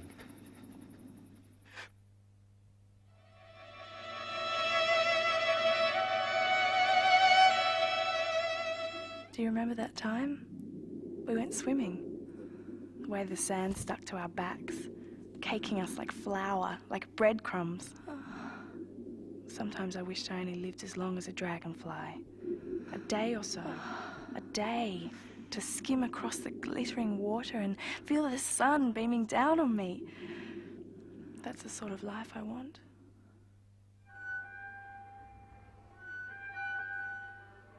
I did not touch my daughter.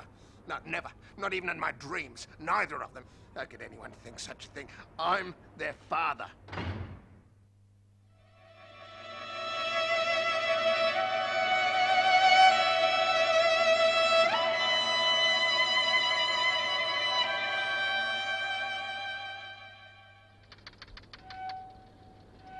This is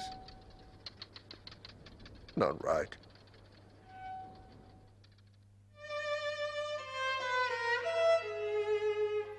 I hate it. I hate it. Dad? Dad?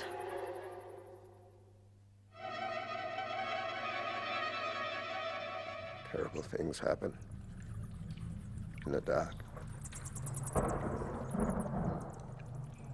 Terrible things happen when no one can see.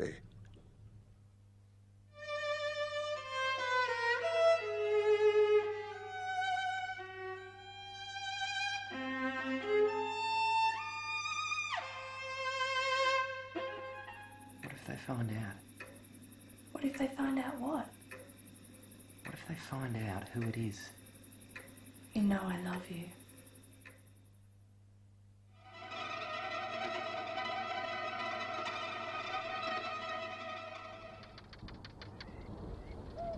What are you doing here? Have you died too? Or am I only dreaming?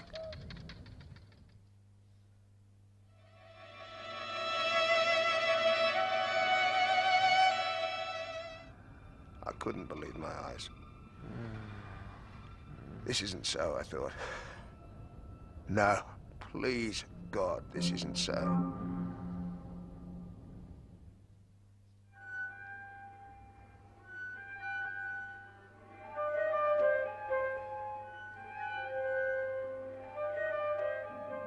It's not bad. Nothing we do is bad. This little piggy's Come in here. Feel it. This little piggy. Feel it. No one must ever know.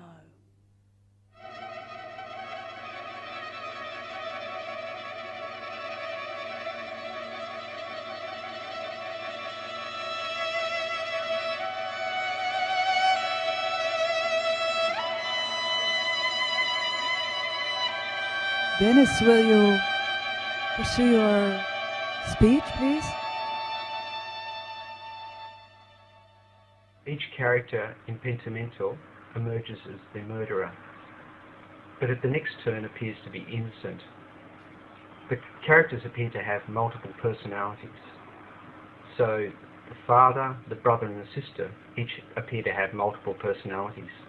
No one story from each of the characters emerges as the true account of the murder, as the truth of each is undermined by the next.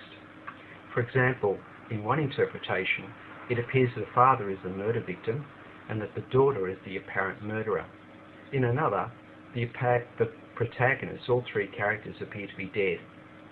And what the viewers are recreating is a violent argument amongst ghosts. In the interactive installation, this ensemble of interchanging memories is intensified by the voluntary and involuntary movements of the viewer, which prompt certain images and voices to appear. Yet these movements do not directly control the chain of events. Triggering a particular scene when you walk into the four-screen environment, the viewer suddenly discovers that this, in itself, sets off another scene on a screen elsewhere. In other words, the viewer may walk in, decide that they've worked out how to trigger a scene, but in fact, the system is more complicated. It has a level of intelligence and is able to introduce new elements to disrupt this type of control. The cascading effect can be arrested only if the viewer makes a further movement. This bringing together of voluntary and involuntary effects, linear and non-linear control, suggests something of the way that memory functions when a deliberate process of recollection triggers a flood of involuntary memories. And I'm sure people have experienced this themselves. When they recall a particular scene, it triggers involuntarily other scenes. In Italian, the term pentimento is defined as the remorse felt in relation to something one has done or has not. Evokes a theatre of memory where memories interchange with each other. The characters do not appear to be able to distinguish between these memories. We, along with the characters, appear to be rehearsing between different traumatic memories so as to establish where guilt resides. In this forest of interchanging memories, different memories do not relate to a single unified character, but are inhabited by different people at different times. In this way, Pentimento deals with how traumatic memory perpetually plays with linear and non-linear elements of narrative as it acts beyond the control of its characters and its users. Concluding remarks. Pentimento presents an ensemble of traumatic memories rather than memories belonging to specific individuals or characters. Unlike conventional accounts of traumatic memory, it evokes the ways in which these processes of memory, like pentimenti, while remaining hidden both to us and to those in whom they are embodied, define us through their dissociation from us. In other words, their radical autonomy from us, their radical uncontrollability. It reminds us that pentimenti do not reveal themselves as controllable recollections, but as unexpected and mutating encounters with the past in the always yet to be lived present as we dream of the future. This is an afterwardness going back to the original term of Freud's in the radical sense, a going towards the future by means of the past.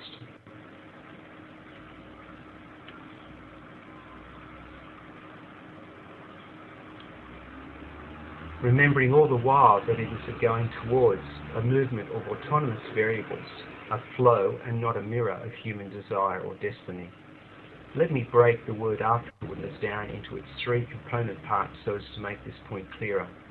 After, an adverb used as a prefix, suggests past time. So you have after that suggests past time. You have ward, a verb, which suggests movement towards a future time. Ness, an affix, suggests the state of being in a present time. So in brief, afterwardness is a state of being in the present, which is dreaming of the future as it interacts with the past. In a culture where the concept of human self-identity is the new God, sometimes the most profound truths are revealed not in voluntary testimony, but in the evolving and unpredictable interaction between past, present and future, an interaction made all the more violent when the transaction is denied and traumatic monologue takes its place. Thank you.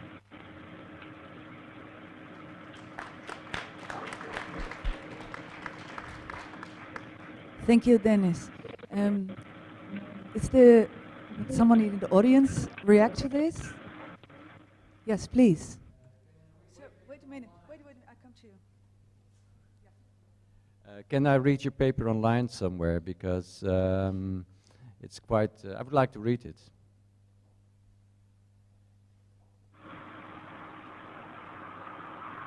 Dennis? Yes, it's possible. It's a paper that I'm working up into a chapter of a book that's to be published next year. But yes, I could see about putting an abbreviated version online, and I'll put it online on the iCinema website, which is the research centre where I work. So I'll send the details to Karen and Hermen, and I'll put a PDF online for you. Okay, and if we get the information, then we will put it on our website, invitinghorror.org. You can find it, okay? Any other question? I have a question. Dennis, showing your CD-ROM, you invite the user in an interactive way. The user chooses one body telling a story. You never know where you really touch. You find your way through this body world, and you never know how this story develops. Could you say more about what the interaction role is of the audience or the user? Could you just repeat that question? Okay. Very short, okay? Just the last sentence. Yeah, just the last sentence. Could you tell me more about the role of the user of the CD-ROM? The role of the user. The interaction. Yes. Okay. So in a way, there are two things happening. There's firstly a set of things happening in the world of the characters, and secondly, there's something happening in the role of the user. So there's an interchange between a set of stories that are really repetitions, where the characters are caught inside trauma. They simply repeat their relationship to that trauma. So that's one world. The second world, the world of the user. The user is not only able to repeat the trauma, so to speak, but because the trauma sparks off other associations for them, they're able to go beyond and mutate, if you like, these stories of trauma and both consciously and unconsciously rework and create new events within their own mind, if you like, regarding those stories. So the user or the viewer is establishing a new narrative regarding that world of the characters.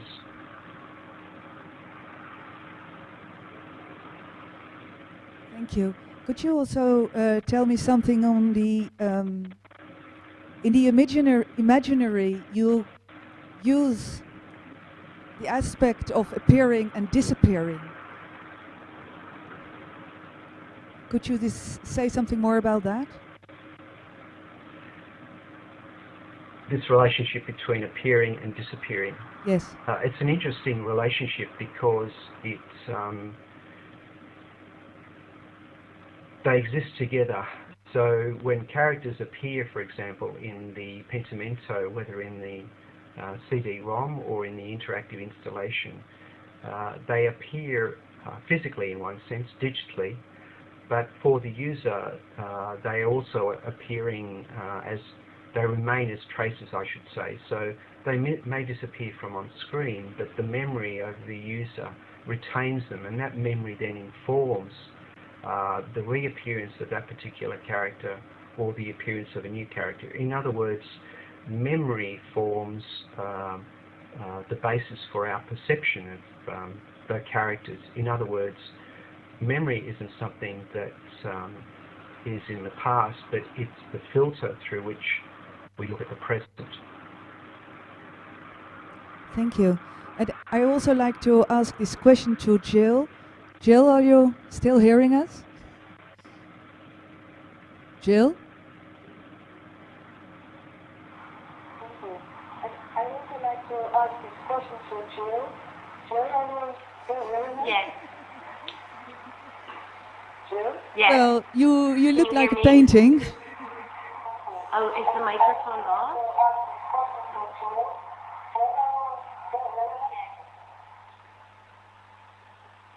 Jill, are you with us?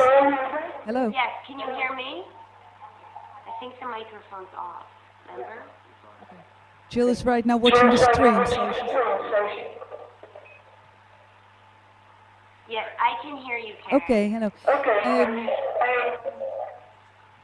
Please, can you close the stream for a moment? I hear myself delayed. Oh. Okay, thank you. So we were discussing the role of the audience and the user of the work. In your work, what role do you give the audience? And more specific, what moment in your work do you invite the audience? I think you said it's kind of hard to hear you, but I think you said what is the role of the audience in my work? Yes, that's right. Okay. Well, I would say that there's two audiences often. When I'm making the work itself and the process, like let's say with Evidence Locker or as well as Lobby 7, let's say with Evidence Locker, the initial audience, let's say, is the police, the actual people experiencing the performances. And then when it's brought into the art context, when I show it as videos and text and sound pieces, I distill the experience that I had with these systems and present it to the public. And I usually think of the public as a kind of witness. And so in that way, I wouldn't say my work is interactive in a way that maybe some of the other artists are interested in doing, but it's more showing, what the relationship is, what my direct relationship was with the system, how the system changed. And then I like the idea that the audience has a kind of open door, that they see that once a system has been used in this way, that the potential to use a system like this is there. Okay, thank you. Thank you both very much. Please stay with us for a while. We will show now the website of Inviting Horror. And if you have any questions, also from the audience, please let us know.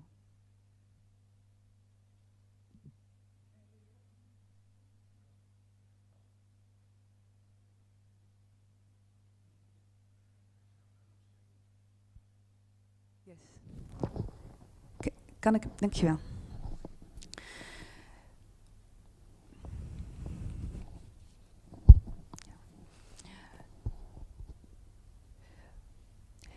So we come to the last part of this evening. Thanks for staying with us. It's a kind of compact, dense evening, I think. Inviting Horror website. Inviting Horror website is one of the aspects of the whole research artist Inviting Horror, and it serves as an documentation, as an archive, and also as a form of net body. When you continue,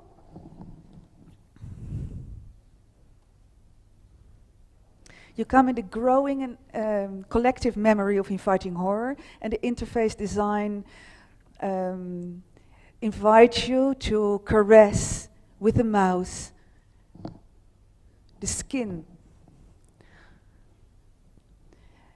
And once caressing, you will open pictures of bodies showing tattoos, texts on relation with public space around, about desire and fear for the other. Je moet even teruggaan nu. Ja, eventjes gewoon. Ja.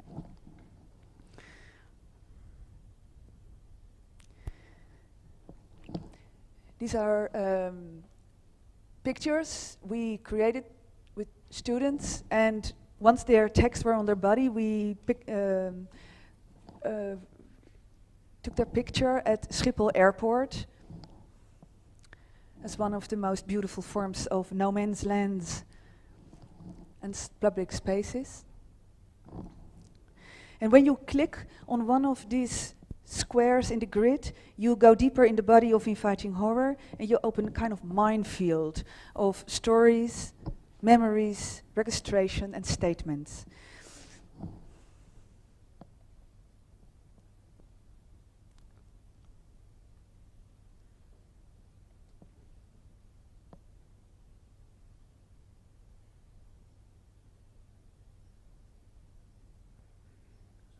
Ja, even daar nog heen gaan, ja.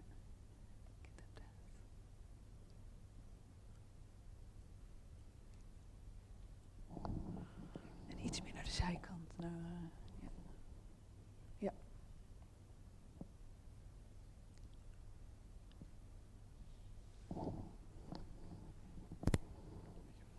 Ja. Ja, iets meer hier. Cartoon. Oh nee.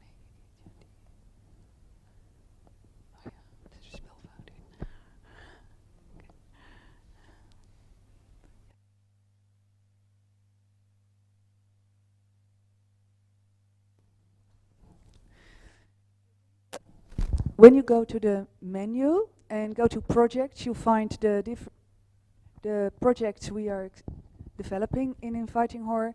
One of them is the City Mobile Monument, and the City Mobile Monument is a traveling monument. It is only temporary in public space. We invite the audience, or the people of Rotterdam in this case, to come up with statements about fear, horror, and public space experiences, city experiences. So we asked the people in Rotterdam to do that, and we got about 47 reactions on horror, and varying from people who were rejected from their houses to very personal statements. And we all put them on the KPN tower.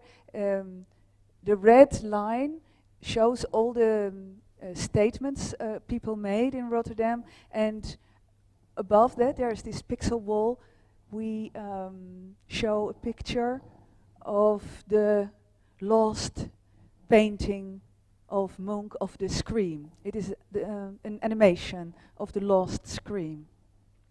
It is still on tonight and tomorrow night, and the day after, until Sunday between 6:30 and 7:30. Yes.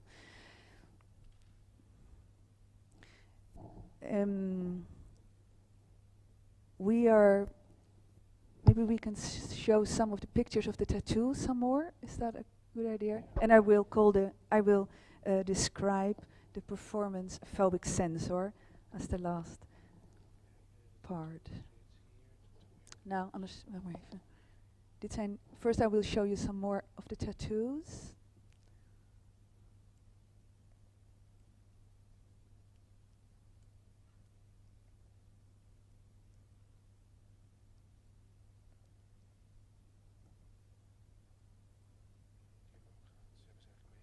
Oké, we hebben het meestal gezien. This is Hermen. We shaved his head, except from the letters invisible at the back of his head.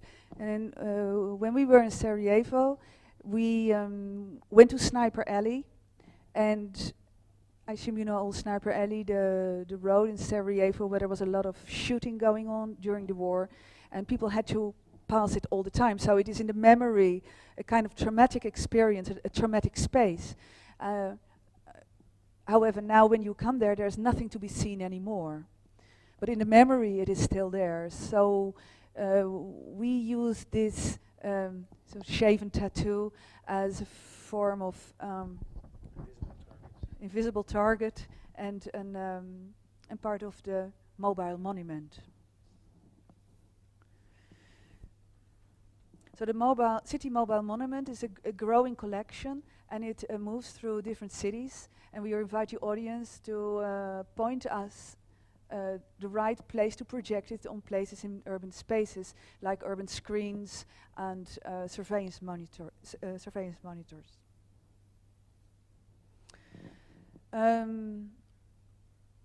The phobic sensor. Can we go there? Here's the phobic sensor. Yeah.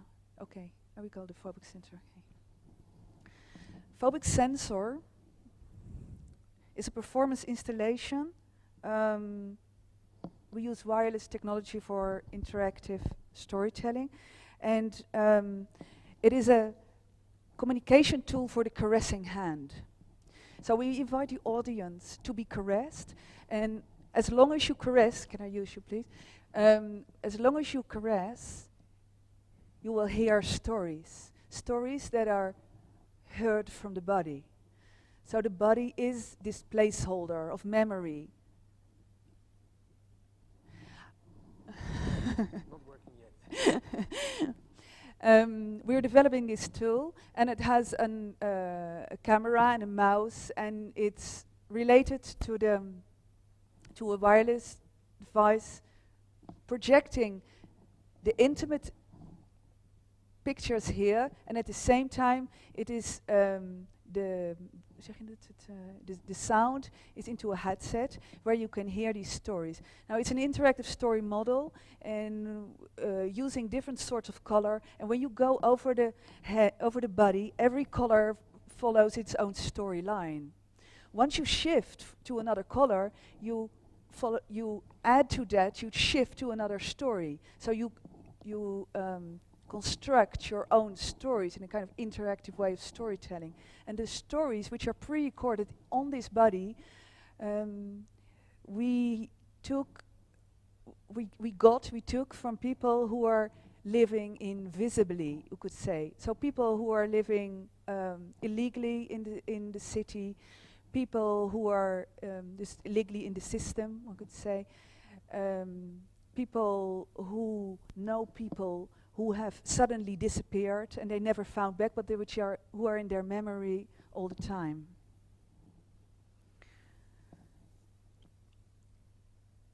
This is one model we create with the phobic sensor. It's a phobic sensor for traces of stories on the body. The other model we are creating is the online version. And once you start to touch this person in the second model, you have a headset and a mic. And once you start to touch, you can talk with someone somewhere else about touching and fear and desire. So really it is a meeting for 3 people, live, and talking with someone somewhere else, whereas this body, this man, mediator and part of the meeting. Okay.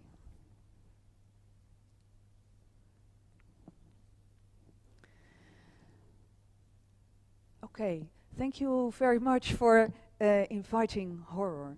Inviting horror is the project. Will travel. Phobic Sensor goes to Hong Kong next week. And touching in Hong Kong is apparently something else than here, and we love to explore that. Well, it will travel around the city monument, goes to Sarajevo later this year, and we explore this lecture as a way of meeting and exchanging on this topic, inviting artists where we go. Thank you very much. Is there anything you want to add? Stephen. Yeah. I mean, for the sake of some comment from the audience, this is basically an open question to Jill and Dennis, but maybe it's also something that Marc de Kesel can comment on. Is what really struck me about the presentations is that, of course, the strongest recurring theme is really the sense of being naked in public space, which is also humanity's primordial fear. I mean, it's something which is so intrinsic to the basic nightmare that just about everybody in every culture has, the sense of all of a sudden being out in public and you've lost your pants. And that some of the projects that Jill was doing earlier on, and the mode of representation also that Dennis works with, seems to be part of our need, our necessity to deal with this intrinsic human behavior that we have, and that within that is really, I guess, this interface of horror between ourselves and public space. I was just wondering if maybe they could just comment on that briefly, and if that is perhaps an essence of what Marc was talking about, how that relates to this work. Yeah. Here you are, Marc. Yes, I am. Just briefly, I think the relation between the phantasm to walk naked on the street it is indeed, I think you're right, it is a nightmare. It's the content of nightmares. And at the other hand, it is also a wish. It is what we wish to do. It's a phantasm which is on the basis on the naturalist strands on the coast in the Mediterranean Sea. So I think it's double. I think that's what I try to explore a bit. So the domain of horror, which is the domain that we are horrified by, is at the same time the domain that we mostly wish to do that, because what I defended, the theory I defended, is starting from the fact that if you're playing with life, then the point where you're going to is not the point where you realize yourself. That is the classic Aristotelian way, where you go from something which is not perfect to the perfect state. But if you start from the pleasure principle, then you go to a point where you can lose yourself, where you are in that kind of domain where on a conscious level you're horrified by, but on an unconscious level you're attracted by it. And that's what, in fact, our culture, our visual culture is constantly doing. It shows us pictures which at the same time are horrifying us and attracting us. And they play a very strange game with that. That's what I want to add to your remark on that nightmare. Thank you.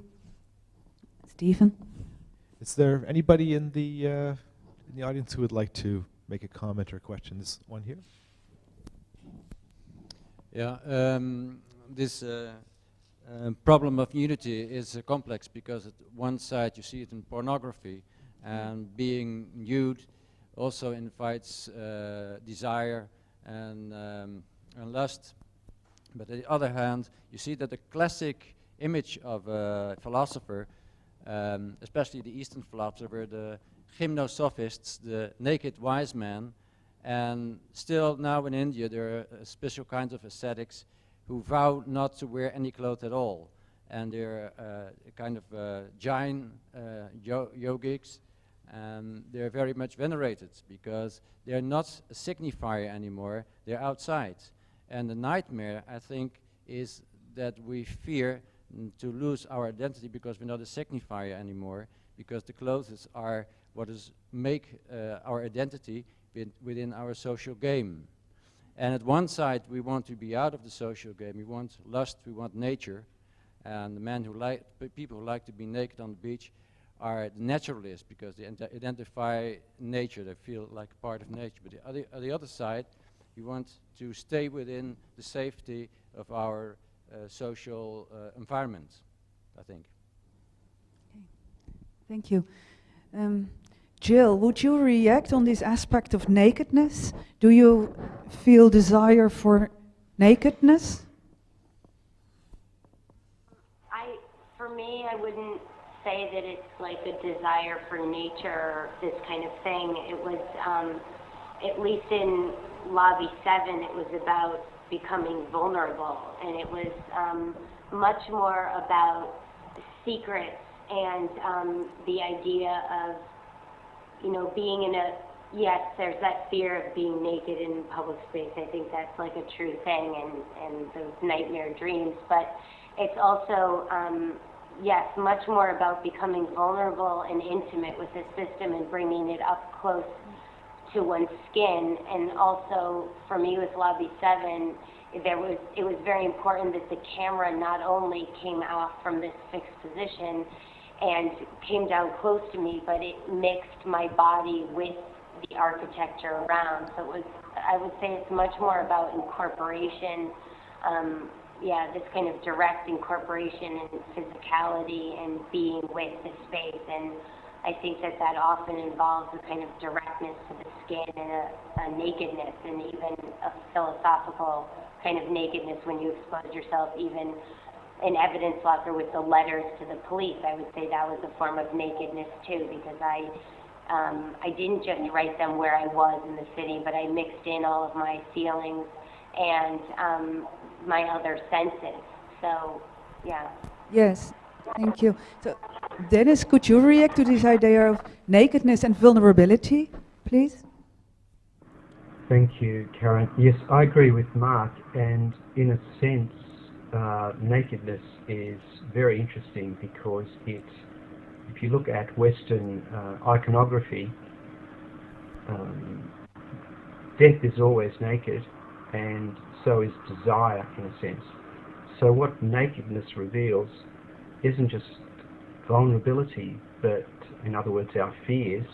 It's a very interesting intersection between our fears and our...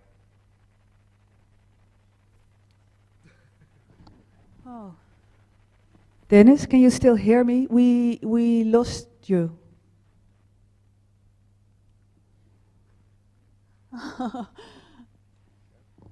Sorry. See. Okay, well. Okay. Well. Anyways, while we get Dennis resuscitated back into this world, maybe that would be a good point to slowly come to a close. Unless there's any more questions or comments from you people out there. I just wanted to mention that, of course, you've noticed Jordan Crandall in Helsinki has disappeared somewhere into the ether. He's left a sort of an electronic trail or something behind him. They had some kind of a network breakdown in Helsinki, and he's disappeared. So he's been truncated, but his work is in the middle monitor in the back there. I've just basically, yeah, Karen. Yep. Ah. Okay, Dennis, we lost you there for a second. We're just going to wrap up. So you've got the last word. So the morning Okay, sunrise so in Australia. Can you hear me? Yep. Can you hear me? So what I was saying essentially was that I agree with Mark that nakedness is a very productive encounter between what we wish for and what we fear. If you look at Western iconography, fear is, in other words, death, is always naked, but so is desire. So rather than thinking of horror as something which we run away from, we also have to think of it as part of a double space, a double time. It's the other side of what we desire. So the two go together. They walk hand in hand. And they're very productive in that sense because they're always playing off or transacting with each other. Okay, thank you very much, Dennis. And then on that note, I'd like to thank Hermen and Karen as well. The website invitinghorror.org, as they said, is a work in progress, but it's also a repository for these notions, which then come out in various forms as new projects. And so thank you very much for gathering this group together tonight for this presentation, for this talk, or this series of talks, and I hope that it's going to basically strengthen the continuation of the project and result in more new works. I'd like to just make just a few thank yous also for some of the people out there, also in the streamed world. In New York, I'd really like to thank Kenyatta Cheese and Perry Lowe for getting Jill into our space in Rotterdam, and I hope that the people over at iBeam were able to follow the event also quite well. There was some interesting commentary in the IRC chat, which will also be then archived after the event, so the text can be retrieved. And even though we lost Jordan, I really need to thank Mina Tarka, Tapio Mekela, and Andrew Patterson for getting M-Cult open tonight and getting Jordan there. Hopefully they haven't all disappeared in some kind of a snowstorm. And over here at V2, big thanks to Pascal and Adam and Graham Smith, who's sort of a special guest telepresence person who is helping us out a bit as well. To Eliana over at the bar and Gabby for some of the production, and Wilco, who's back there. To Jasper for getting the network together, Peter, the bookstore, Sarah and Menno for working the cameras here. And hello? And Mark? Yeah, well, Oh, sure. hang on. Yeah, there's a lot of people I have to thank here. I mean, I got to go through them all before everybody can go and get their kiss of fear. But also Vera, our new intern, for keeping all little bits and pieces together. And finally, of course, to Marc de Kesel for knitting this together in this Lacanian way. I really appreciate that you could come tonight and to give this interesting context to everything. So to all of you who came, thank you as well. The next event that's going to happen here is the opening of the Switch exhibition, which is going to be on March 16th. It's the exhibition of works of graduate students from the Willem de Koning Academy in the interactive media program, which is being run by René Verhouden, who's also back there. So if anybody wants to ask René about those former students' work in the project Switch that will be here, he's here. So the opening on Thursday, March 16th.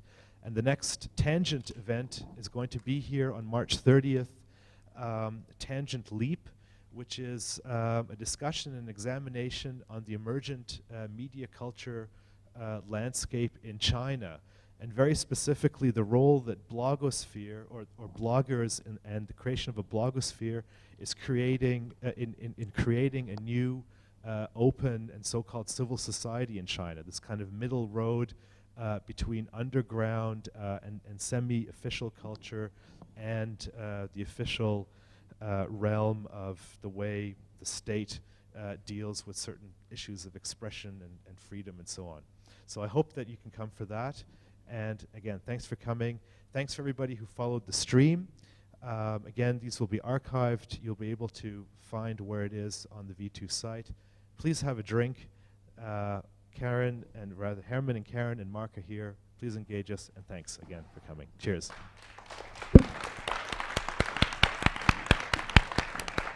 Thank you. And Jill, if you can still see us, thanks and bye-bye. And Dennis, thanks to you too, and bye-bye, and have a really nice weekend. You won't need to be here tomorrow again at 5 o'clock in the morning.